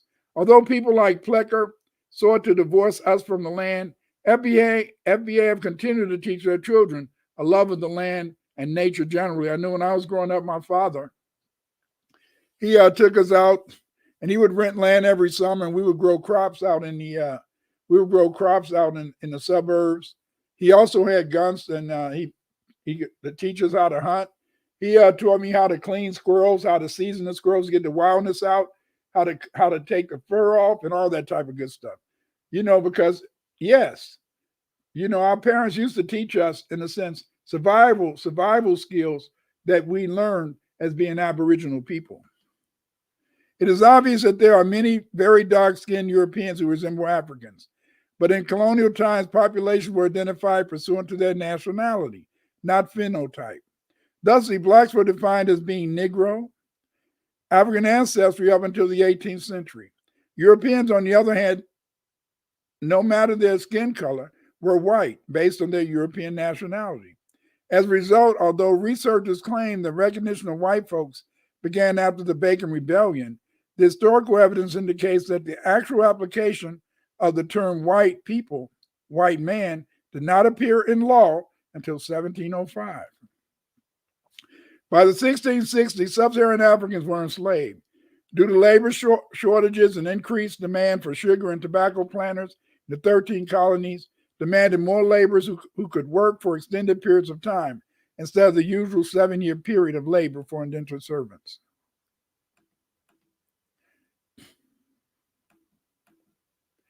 Whites brought their hate of black elites in Europe over to the United States. When these whites discovered the Americas were black Indians, they refused to respect black Indians. To form a buffer group between blacks and Indian whites gave favors to the Mongoloid Indians, the red man, who were made honorary whites. Whites took black Indian lands and labeled them colored people, just like the enslaved Africans. Due to life on the plantation and life in the colored community, black Indians and former slaves evolved into foundational black Americans. Yes. See, when they talk about colored communities and they talk about free colored communities, when you read books about the free colored communities, these were not usually former slaves. They were mainly, in a sense, Indians who were not enslaved, and they called them free color. Maroons and black Indians had intimate relations. The black Indians often adopted Maroons in their communities, and Maroons built their communities in badlands and swamps where they protected their families from attack. After the Revolutionary War, the Constitution made it clear that blacks could be enslaved. State laws made it clear that Aboriginals could be made slaves as well. You saw that even though they don't mention in the Constitution the enslavement of Aboriginal people, I showed you that these laws from Virginia, which were also laws in North Carolina, the Carolinas, you can see in a sense that it was these state laws that gave states the right to enslave Aboriginal blacks. The Constitution protected the citizens of the diverse states' right to own slaves and legislate how they should be treated. The Civil War was a turning point in the nationality of blacks. During the Civil War, 2,000 black slaves and free colored people fought the Confederates. Many whites had deserted the Union Army. You see, the nationality of FBA was diffused after 1865. Their nationality under the law was as freemen. As a result, between 1865 and 1968, FBA were concerned with the abolition of slavery. The Emancipation Proclamation, remember, did not free the slaves in the border states that did not join the Confederacy. You got to remember that the Emancipation Proclamation, it didn't free the slaves in Maryland, Kentucky, and West Virginia, the border states. They remained slaves, you see. To extend legal protection for the emancipated freemen and their descendants, birthright citizenship and ending segregation, that took place only after they passed the 14th Amendment. The lack of identification of the FBA as blacks under the law allowed adults and other black populations to refuse to choose the term black as their nationality. This changed in 2003. We ain't black. The 2003 Supreme Court ruling in a redistricting case known as Georgia versus Ashcroft set the current standard for who counts as black. Since its 2003 ruling, the Supreme Court, the definition of black has included every person who identifies as black on census forms, including people who check off the boxes for black and any other racial or ethnic categories such as white, Asian, and Hispanic or Latino, which the federal government considers to be an ethnicity that can be of any race. This decision made it possible to use black in legal proceedings as a matter of law. So when people tell you that you can't use black in legal proceedings, you can now, see? So stop that issue. It was the tripartite population, Aboriginal blacks like that picture, Black Irish, and Sub-Saharan Africans that made it on the plantation across the USA or the free colored communities. It was these blacks who cleared the land, built the railroads, and farmed the plantations. This makes these blacks the foundation of the American economy and civilization. Aboriginal and other black people must stop being bipolar. I only know that black Indians were black because the European settlers identified the copper-colored people as blacks. Thus, we call the American descendants of slaves adults foundational black Americans. As a result, FBA is not a group. FBA is not an organization. FBA is a lineage. A lineage is lineal descent from an ancestor, ancestry, or pedigree. As a result, we are descendants of African and Aboriginal blacks who built the United States. So now, brothers, now sisters, cleanse that fix. Stop saying, I ain't African. Cleanse that fence and show the power, show the power. Show the power handshake. Show the power fist, because we are one people. We are united. Stand up, stand up, stand up. Be one, be one. If you want to find out more about the history of blacks in America, the Aboriginal history, and also, in a sense, the Black Irish, get my book, History of Blacks in America from Prehistory to 1877. This also has a chapter on modern history. If you want to know, if you want to see more discussion of how black people changed from being identified by blacks, identified as black by the settlers who colonized America, and then their genesis into free colored people, get my book, The Nationality and Law of Foundational Black Americans. You can order these books from Amazon.com. Just go to Amazon, put in the title of this book, or put in the Amazon Clyde winners. And then they'll show you my what they show about 45 of my books. I got 5 that was published a little earlier back in the day. So those you may not be able to find. You can go to Patreon. I'm going to take these slides. I'm going to copy them. I'm going to put these slides in my Patreon. Join my Patreon to see the slides. You can go to Twitter at Dr. Clyde Winters 8. Follow me on Twitter. You can follow me on TikTok.com at Clyde Winters 3. There you can view my shorts. Here you're on my YouTube channel, Clyde Winters YouTube. Please, in a sense, subscribe to the channel. That way you'll know whenever I'm doing a live. See? And you can order my books at Amazon.com. Okay, we're going to, me and Sister Shanice will be teaching a class on new Black British history. The class will begin this Monday. I'm going to let Sister Shanice tell you about the class.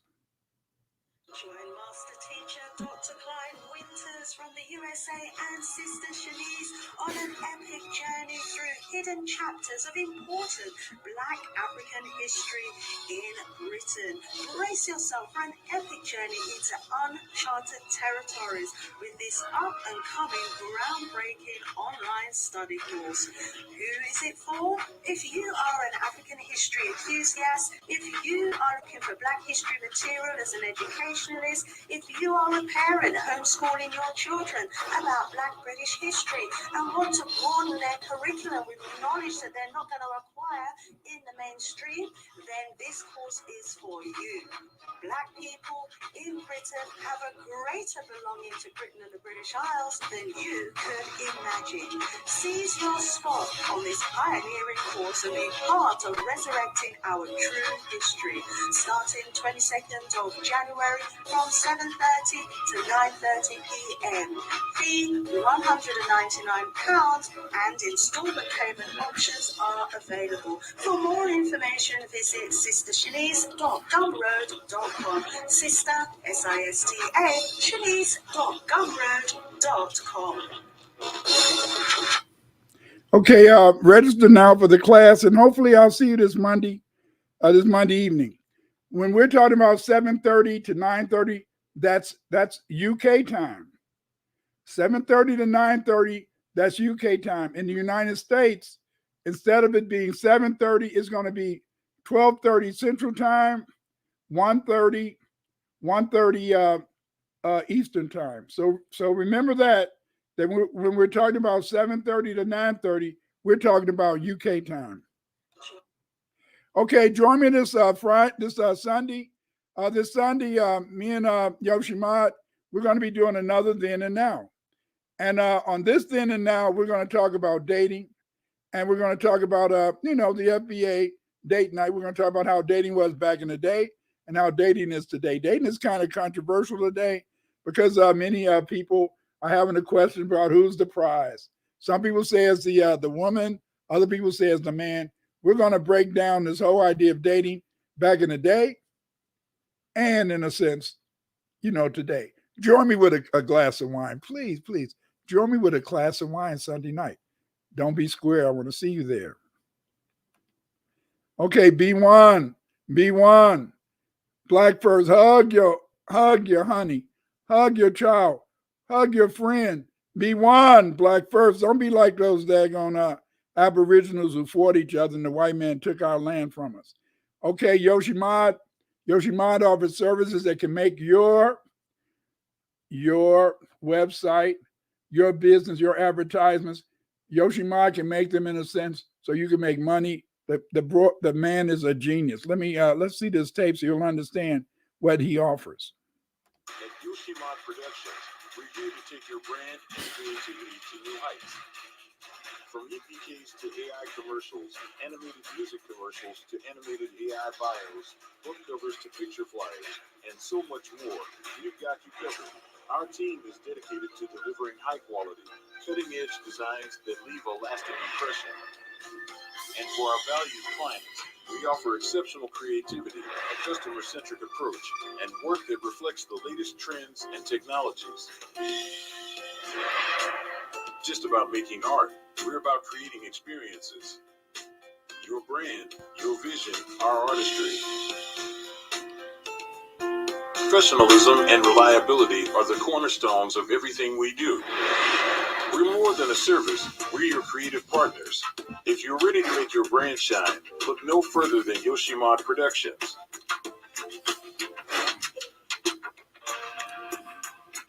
Join us in the journey of creativity.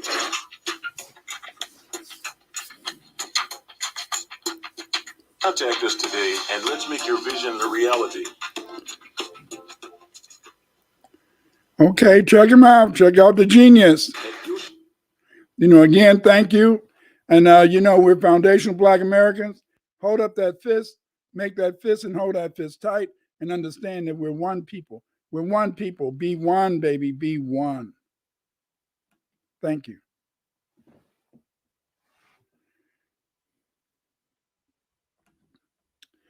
How's everybody doing? Again, I hope you enjoyed the presentation. And, we got a few more minutes before 5 to make it a good 2 hours. If you got any questions, put the questions in the chat, and I'll see if I can answer them. I don't know everything now.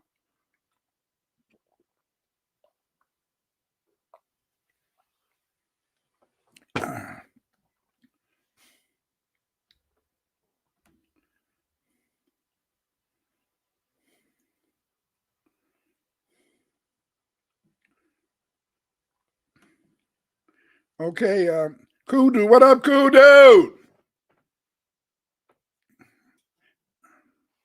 How you doing in New York? I know you're still doing that heavy research.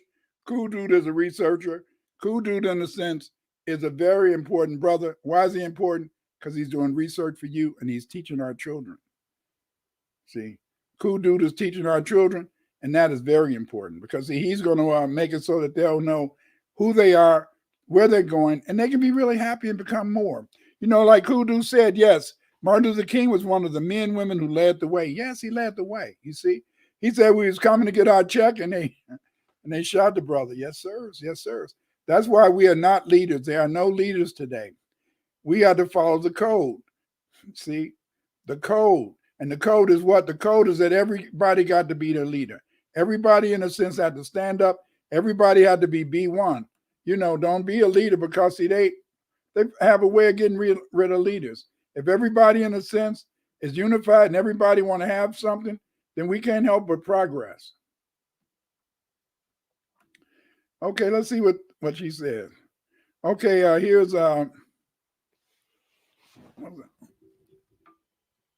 okay, Thera Johnson.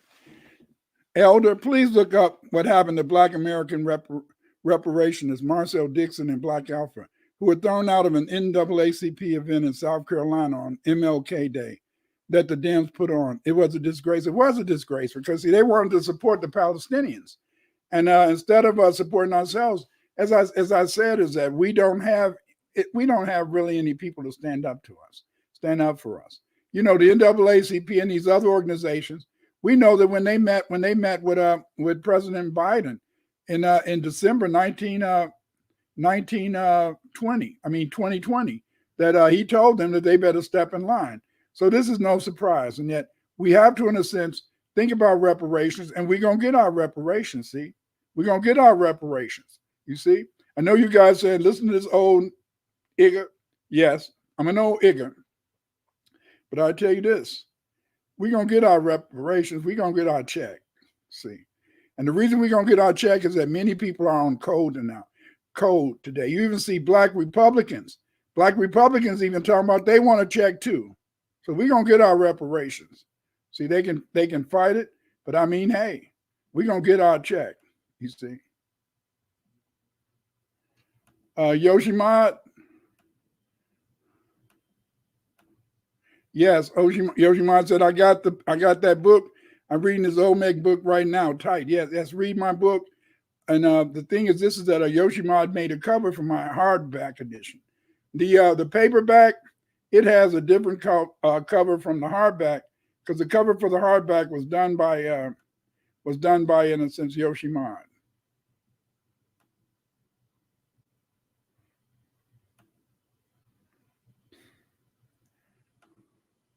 Okay, this is interesting.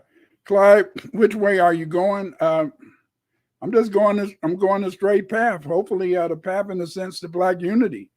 You see, granted, we don't all have to be unified, but we still have to, in a sense, follow a code. We still can't go backwards. We can't go back like our ancestors. We can't go back in a sense and continue to call ourselves, yes, I'm proud to have Choctaw heritage. I'm very proud. My wife, my wonderful one, before she died, her mother, let me see, her grandparents were Cherokee and Blackfeet, you see, on her father's side. On her mother's side, her mother didn't know what part Indian she was, because her grandmother couldn't even speak English, so she didn't know how to communicate. But the fact is that I'm proud. I'm very proud to be Choctaw. And I love it. I'm very proud to be Choctaw and African. What makes me so proud to be Choctaw and African is that I have this great ancestry, you see. Also, it's a lot of Clydes in my family, so I probably got some Black Irish blood too. That is what we are. We are a new ethnic group, you see, because the genesis of our ethnic group developed on the plantation, because they had Black Irish beginning in 1625. But before the Black Irish got put on the plantation, they were already kidnapping Black Aboriginals and putting them on the plantation. Then in the 1700s, they started getting the Africans, bringing them and putting them on the plantation. So there was an ethnogenesis on the plantation.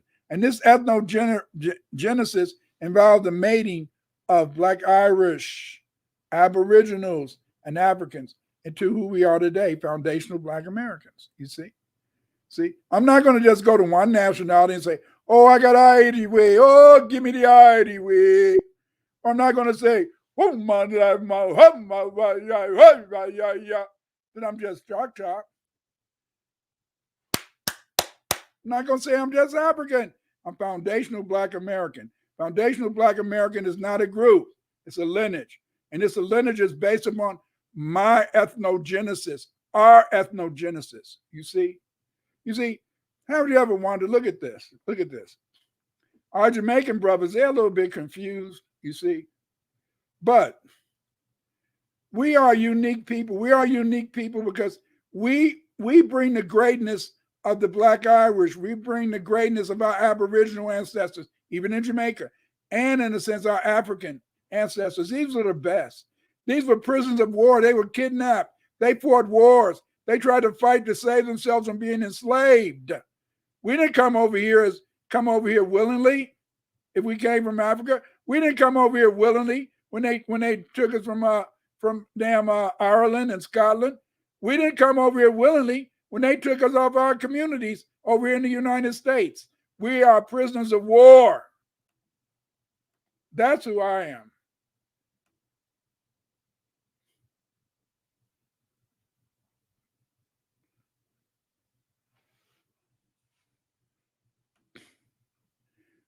Oh, Joan, you're absolutely correct. Joan wrote, when he said Harriet Tubman and Nat Turner were made up, that's when I put Dane Calloway down completely. Yes, yes, yes. You know, like I said, I'm not saying, don't get it twisted.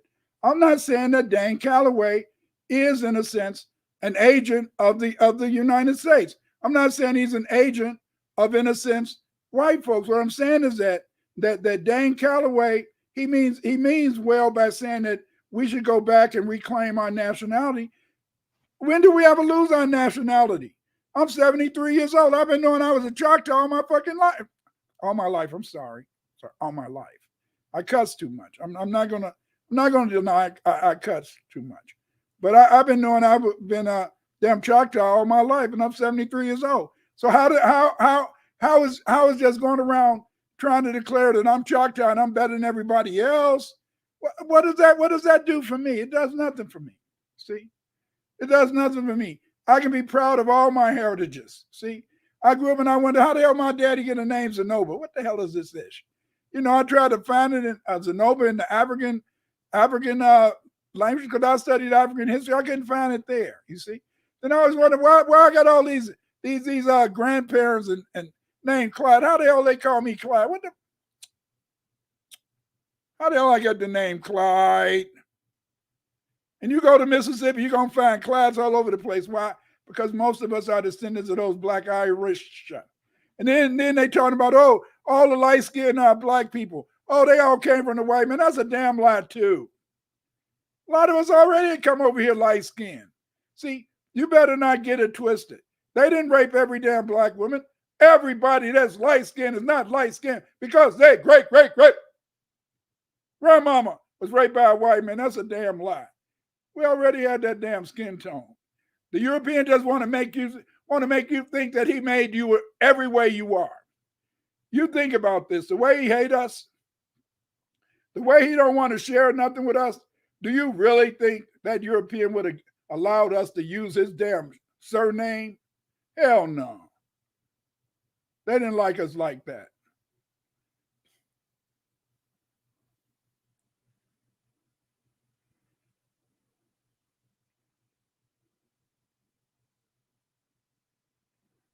Okay. This is very interesting, you know. It says they say Penrose 7825. Dane is a fraud. He thinks that none of our ancestors came from Africa. Yes, he can think that, but that doesn't mean he's a fraud. That only means that he's ignorant. You see, and you can't. It's one thing to teach a lie, and never try to verify the lie. So see, that shows he's ignorant. You see, I'm not going to say that he's a fraud. I think he really wants to believe that because he has an inferiority complex. He has to suffer from Cades. You see, he feels that if he can say that he's something besides being black, then he's somebody. I, on the other hand, I accept the fact that I'm B1, black first, and I feel I'm somebody. See, I don't have to hide behind anything. See, I know the fact is that I know I am from strong Mississippi stock. See, my daddy and mama came from Mississippi. Yes, sirs. My wife's mama came from Alabama. My wife's father came from Georgia. Good old black stock. I don't have to call myself by being an Indian, by being an African. I don't have to wear no damn dashiki. Oh, to show my identity. I don't have to wear no damn feathered headdress. No, to show my identity. I don't have to walk around doing an Irish squitch and drinking damn beer to show I'm Irish. I am foundational black American. B1, baby. B1.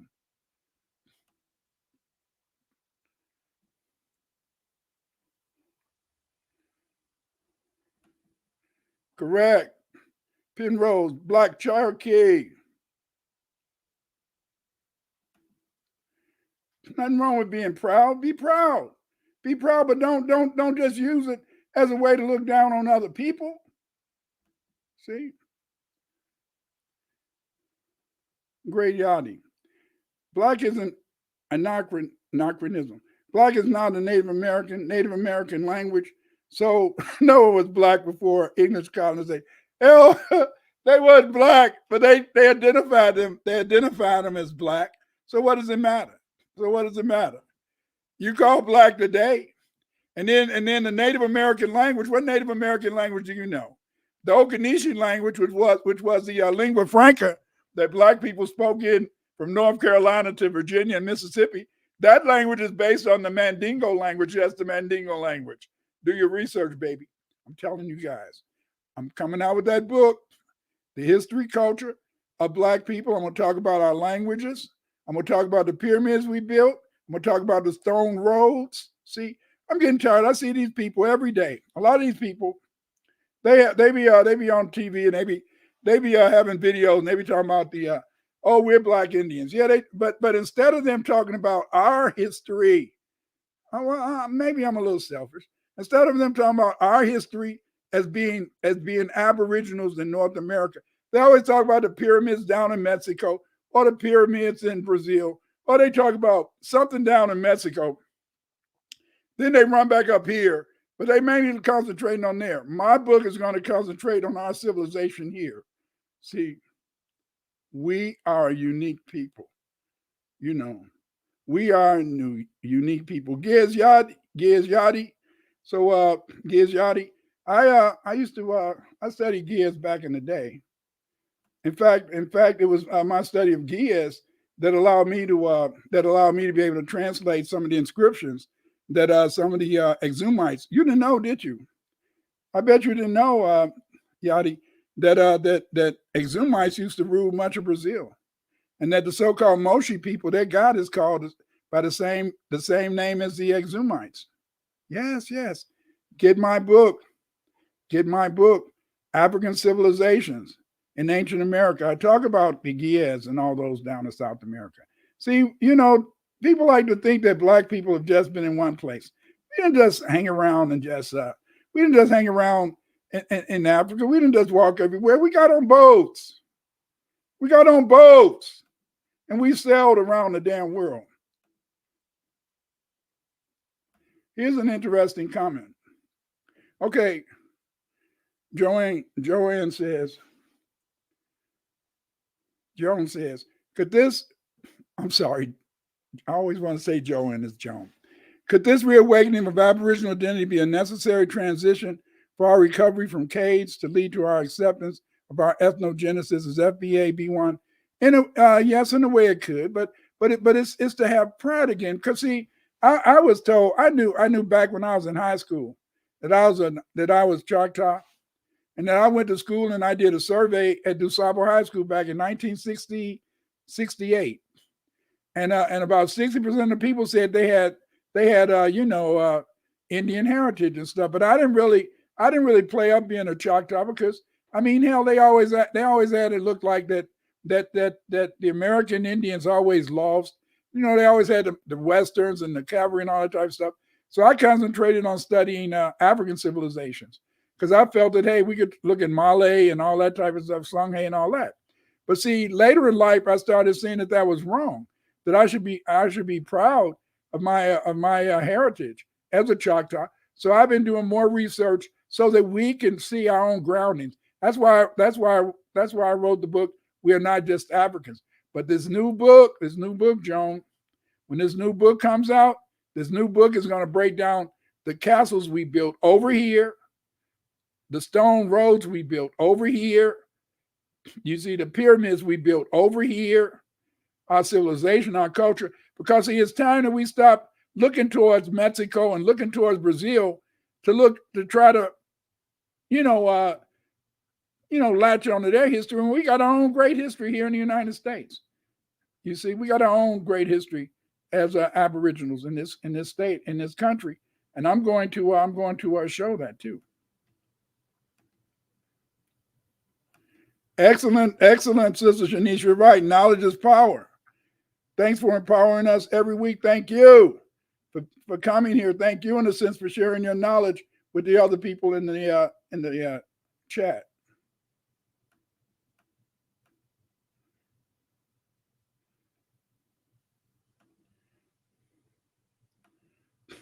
You said the word did not exist. They had words for Black and Indian languages. Yeah, stop it. Yes, God, stop it. Are you an Ethiopian immigrant? Are you an Ethiopian immigrant? Because if so, that's maybe why you don't understand how unique we are as a people.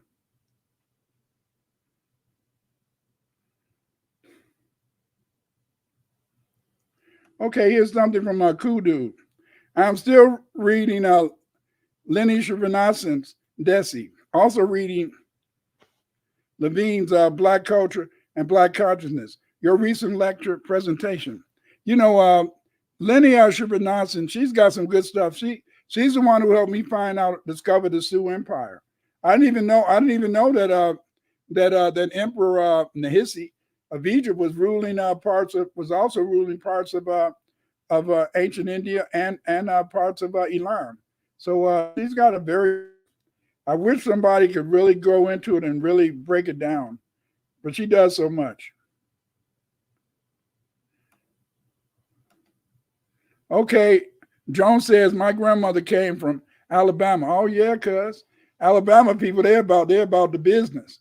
I remember I used to sometimes look at my parents. They came from Mississippi, and I said, "Y'all kind of cowardly." I said, back in the day when Chicago was full of people from Alabama, they was in Georgia. They was more militant. But I love my old man and my mom. They just grew up in Mississippi. But Alabama people staying on it. In fact, remember, it's from the people in Alabama that we get the holy white chair, kicking some. That's right. That holy white chair was. Stop blocking me out.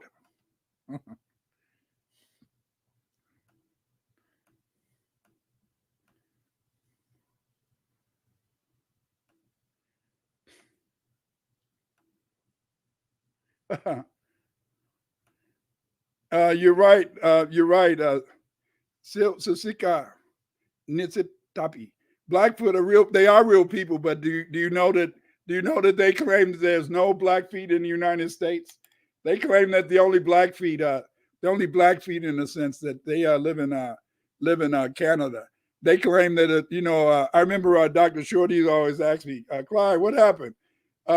Everybody keeps saying they're Blackfoot, but when I look on the internet, they say the Blackfeet are up in Canada.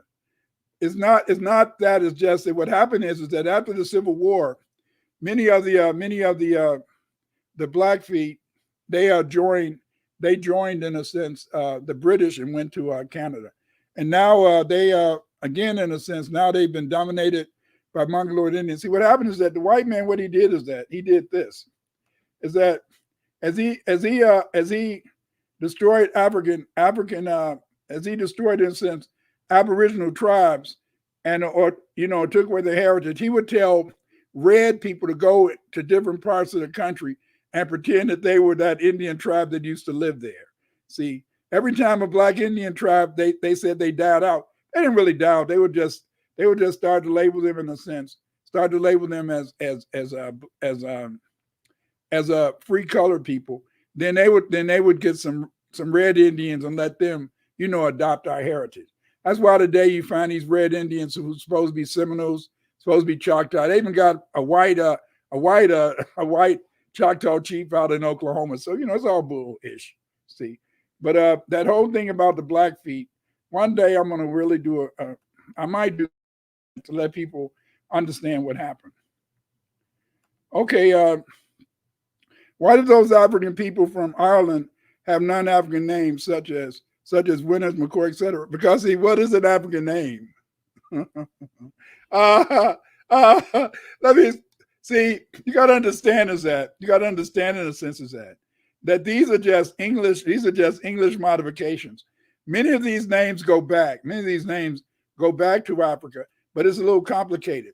Dr. Short, he's been able to do a lot of his research and he keeps saying, Clyde, I want to find the Africans. But I told him in a sense is that you got to remember that as many more the Moors ruled Europe for about almost 1,000 years, and that many of the Egyptian and Phoenician words have been anglicized. See, I've been trying to, one day if I had the time, I'm really trying to do the research to show how many of the names for the Black Britons, go back to African names. But again, in a sense, they go back to ancient Egyptian, they go back to Semitic, and they were anglicized. See, many of the spellings or the writings of certain names today, that's not how they were written back in the day. This is how they're written today because they've been more anglicized so that they can look more English, you see. And so then the thing is, this is that the reason why the Irish didn't have African names is because the Irish lived in Ireland, and they had been in Ireland, and they had been on the British Isles for thousands of years.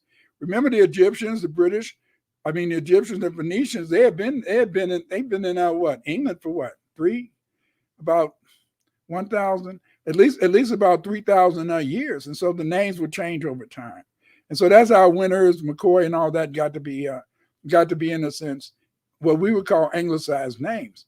But see, just like Africans had their names, just like a lot of people say, if the Indians had these names, why don't the Black people have names like Red Chief, yellow hair Blackfoot? But see, that's because of the fact that when I was growing up, I don't know about you guys today because things are different. When I was growing up, everybody had a nickname, and sometimes we wouldn't even know our cousins' names, our cousins' given name until we got grown. We might call them Penny, Blackie, Red Bear. I remember I used to call my kids I gave my kids certain nicknames, and and the thing is, this is that these nicknames were often the names that we were known by, and that's how the Indians, in a sense, would have these nicknames. But they got names like McCoy, Winters, because the fact is that, as I told you, the first slaves on the plantation were Aboriginals, and most of the time they would send the Aboriginal men over to the Caribbean because they couldn't trust them to work on their plantations because they might run away or they would fight them. But then they started bringing Black English men, Black Scotsmen, and all that, and they put them on the plantation. They made it with the Indians, and then as they made it with the Aboriginals, when they would run away or they would gain their freedom, then they would take these names back to the various Indian tribes that they came from, and that's why you have, in a sense, Indians with names like McCoy, Winters, and stuff like that. And that's why you can find that that's how you have these free men with these anglicized names. You see, but again, you have to know your history. You have to do your research. That's why I have a research class so that people can know how to do real research and not make up research.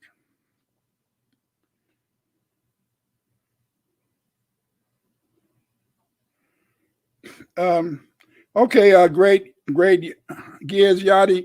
He said, no, I'm only speaking on how we didn't say the word Black, but we identified as the image of melanin. As long as we speak English, we will have non-English culture standing against the word Black. We don't even know where English came from, man. What I'm trying to tell you is that the people who ruled England were Phoenicians, and they were Phoenicians and Egyptians. They were some. So that means, in a sense, that this English language you're speaking, that doesn't mean that it's really, in a sense, of a white origin. If the people in England were Black people and the Black people were the rulers, that means, in a sense, that this English language was not necessarily a white language. See, but even if it is a European language, it's the language we speak today. And if you notice, we speak English better than anybody. The greatest people known around the world for being great English speakers are what? Jesse Jackson, James Earl Jones, Martin Luther King, Malcolm X. Name any white person known around the world as being in a sense a great speaker of English. We take any language and we make it real, baby.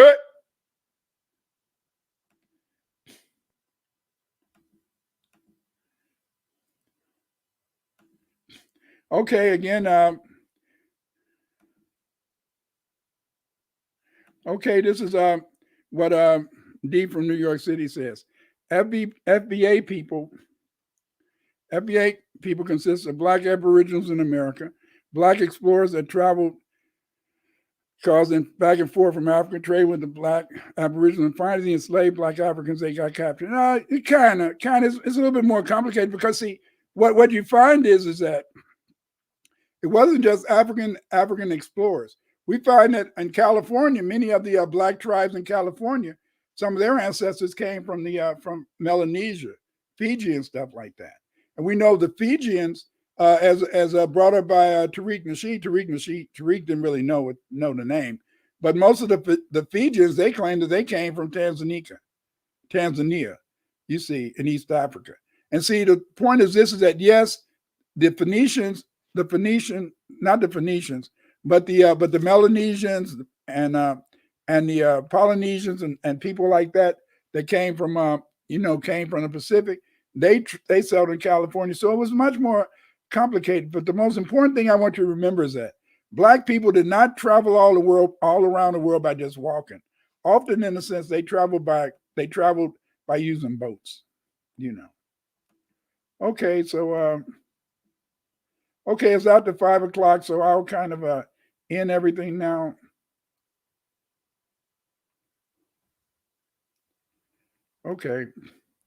Okay. Should not their names be African? Were they slaves in Ireland and their names changed before they got their names? Some of the names could have been African, but see, as I said, some of the African words were some of the African words in a sense have been anglicized. Also, as I told you before, the vast majority of the slaves on the plantation were Aboriginals originally, and in a sense, Black Irish. So as people got married on the plantation, many of them forgot in a sense some of their African names. You had to understand that the greatest destroyer of recognition of our history in the United States was the interstate slave trade. Okay, after 1800, it was against the law to bring slaves into the United States from overseas. So what they did, they had an interstate slave trade. And so during the interstate slave trade, they were taking all the slaves that was in the North. How you doing, Carol Asperum? I'm sorry, but that's a good question Carol just made. Because of the fact, in the sense that they took all the slaves in places like Maryland, Maine, Delaware, Virginia, all that.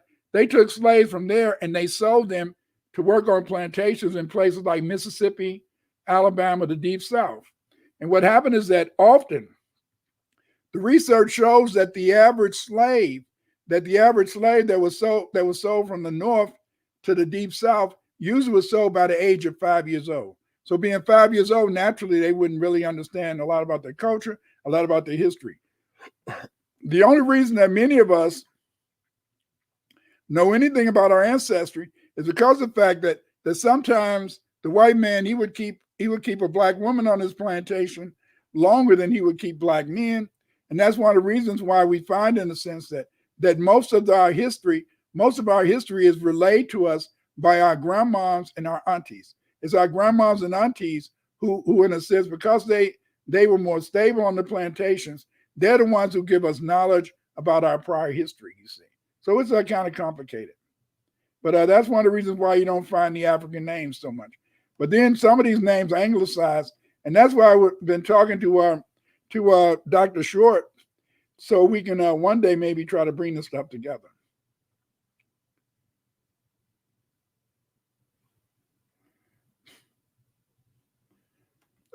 Surnames, you got to, Giaz, Yada, you got to, that's interesting what you say. But the thing is this, that people make their surnames the way they want to. I mean, like Spanish, the average Spanish person, like most Muslims, their name might be Clyde. Like my name, if I was a Muslim in Arabia, my name would be Clyde, Ibn Zenoba, Ibn Clyde, Ibn Clyde. Because I said that I'm Clyde, the son of Zenoba, who's the son of Clyde, who's the son of Clyde, Ibn. So I have these long names. So yes, you are right. Names can be written in different ways, you know. Just like among Asians, the surname is the first name. Like I remember when I met a friend of mine. He was a Hungarian, and his name was Vamos Tut Bator. And so then I was always calling him Bator, and then but I didn't understand that his surname was Toth. His surname was the first name because like the Asians, many Magyar, their surname is first, and their personal name is second. Just like with us, our first name Clyde. That's in a sense that's just a name given me by my parents, but my family name would be Winters based upon my father. So naming is interesting. Okay, Yoshima, my mother said the same thing. Black girl is my aunt, but we don't know her real name. Laughing out loud, Mama Han, yeah, Major Booker, yeah, it is true that the nicknames was kind of a little hard, but you got to try to find that real name. We even give each other nicknames on the street, like remember Malcolm X, he was called Red.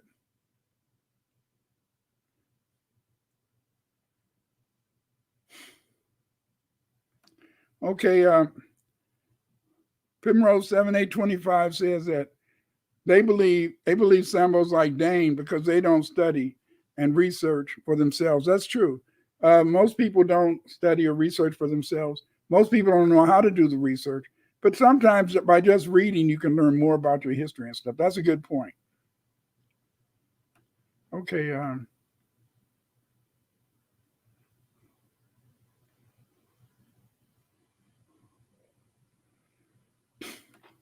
Okay, here's something from C. Darden. I told my friend that you were legit and that these people who try to discredit you don't know nothing. Know nothing. Can you explain how all the lies they told about you aren't worth nothing, especially about Olmec? Well, the thing is this is that the only people who attack me are mestizos. And see, mestizos, in a sense, they're a created race. Mestizos are the result of the Indian and black mamas being raped by the Spanish. If you do a DNA check of most mestizos, you'll see that they carry African DNA. But that's another question. The reason that they hate me is because, see, they can't argue with me. I can support my ish. I wrote books. I got about 300 or 400 published articles. I got about 50 books I've written. So I do my research, and the reason in the sense that they attack me. But if you notice, you find all these mestizo laymen attacking my work, but you don't ever see any white scholars trying to attack my work because they know if they try to attack my work, I'll write an article and blow them off the damn scene. See, the thing is that I bring receipts. See, I had to do my research in Black history. I had to learn a lot of languages, not always a speaking knowledge, but at least a reading knowledge. I had to learn how to read Chinese. I had to learn how to read Tamil. I had to learn how to read Mayan. Several Mayan languages. I had to learn how to read in the sense of, Elamite, Sumerian, a little Egyptian. So I had to learn a lot of these different languages so I could get to the root.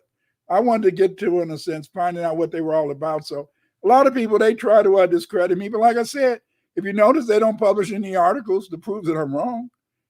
You see, all they just say is that I go off, in a sense, pictures. Now I go off the writing of the Olmecs. I go off the language of the Olmecs. In my book, Atlantis in Mexico, I even break down the calendar. I show everything, how the Olmecs did come from West Africa, how they practice the Mandingo religion. So I mean, hey, they just want to talk ish, and they talk ish because, see, I can look like an Olmec. You can look like an Olmec, but they can't look like an Olmec because they got white skin. And they think they're white. See, they don't know their history. I know my history.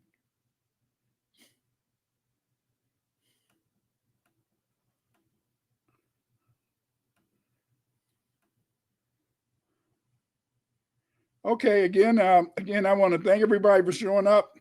I'll see you next week, same time, same station. Thank you for being here. Thank you for coming into the chat. I hope I mentioned all the people that came in, and I hope that you'll see me next week. Tell your friends to come here if they want to learn about our true history. Next week, I'm going to talk about how the Black Irish got here and why our surnames go back to the British period. I want to look at this. I know I did another piece on it, but this time I'm going to look at it from this whole nationality and law business. So again, see you next week. Have a great evening. Take care. Bye.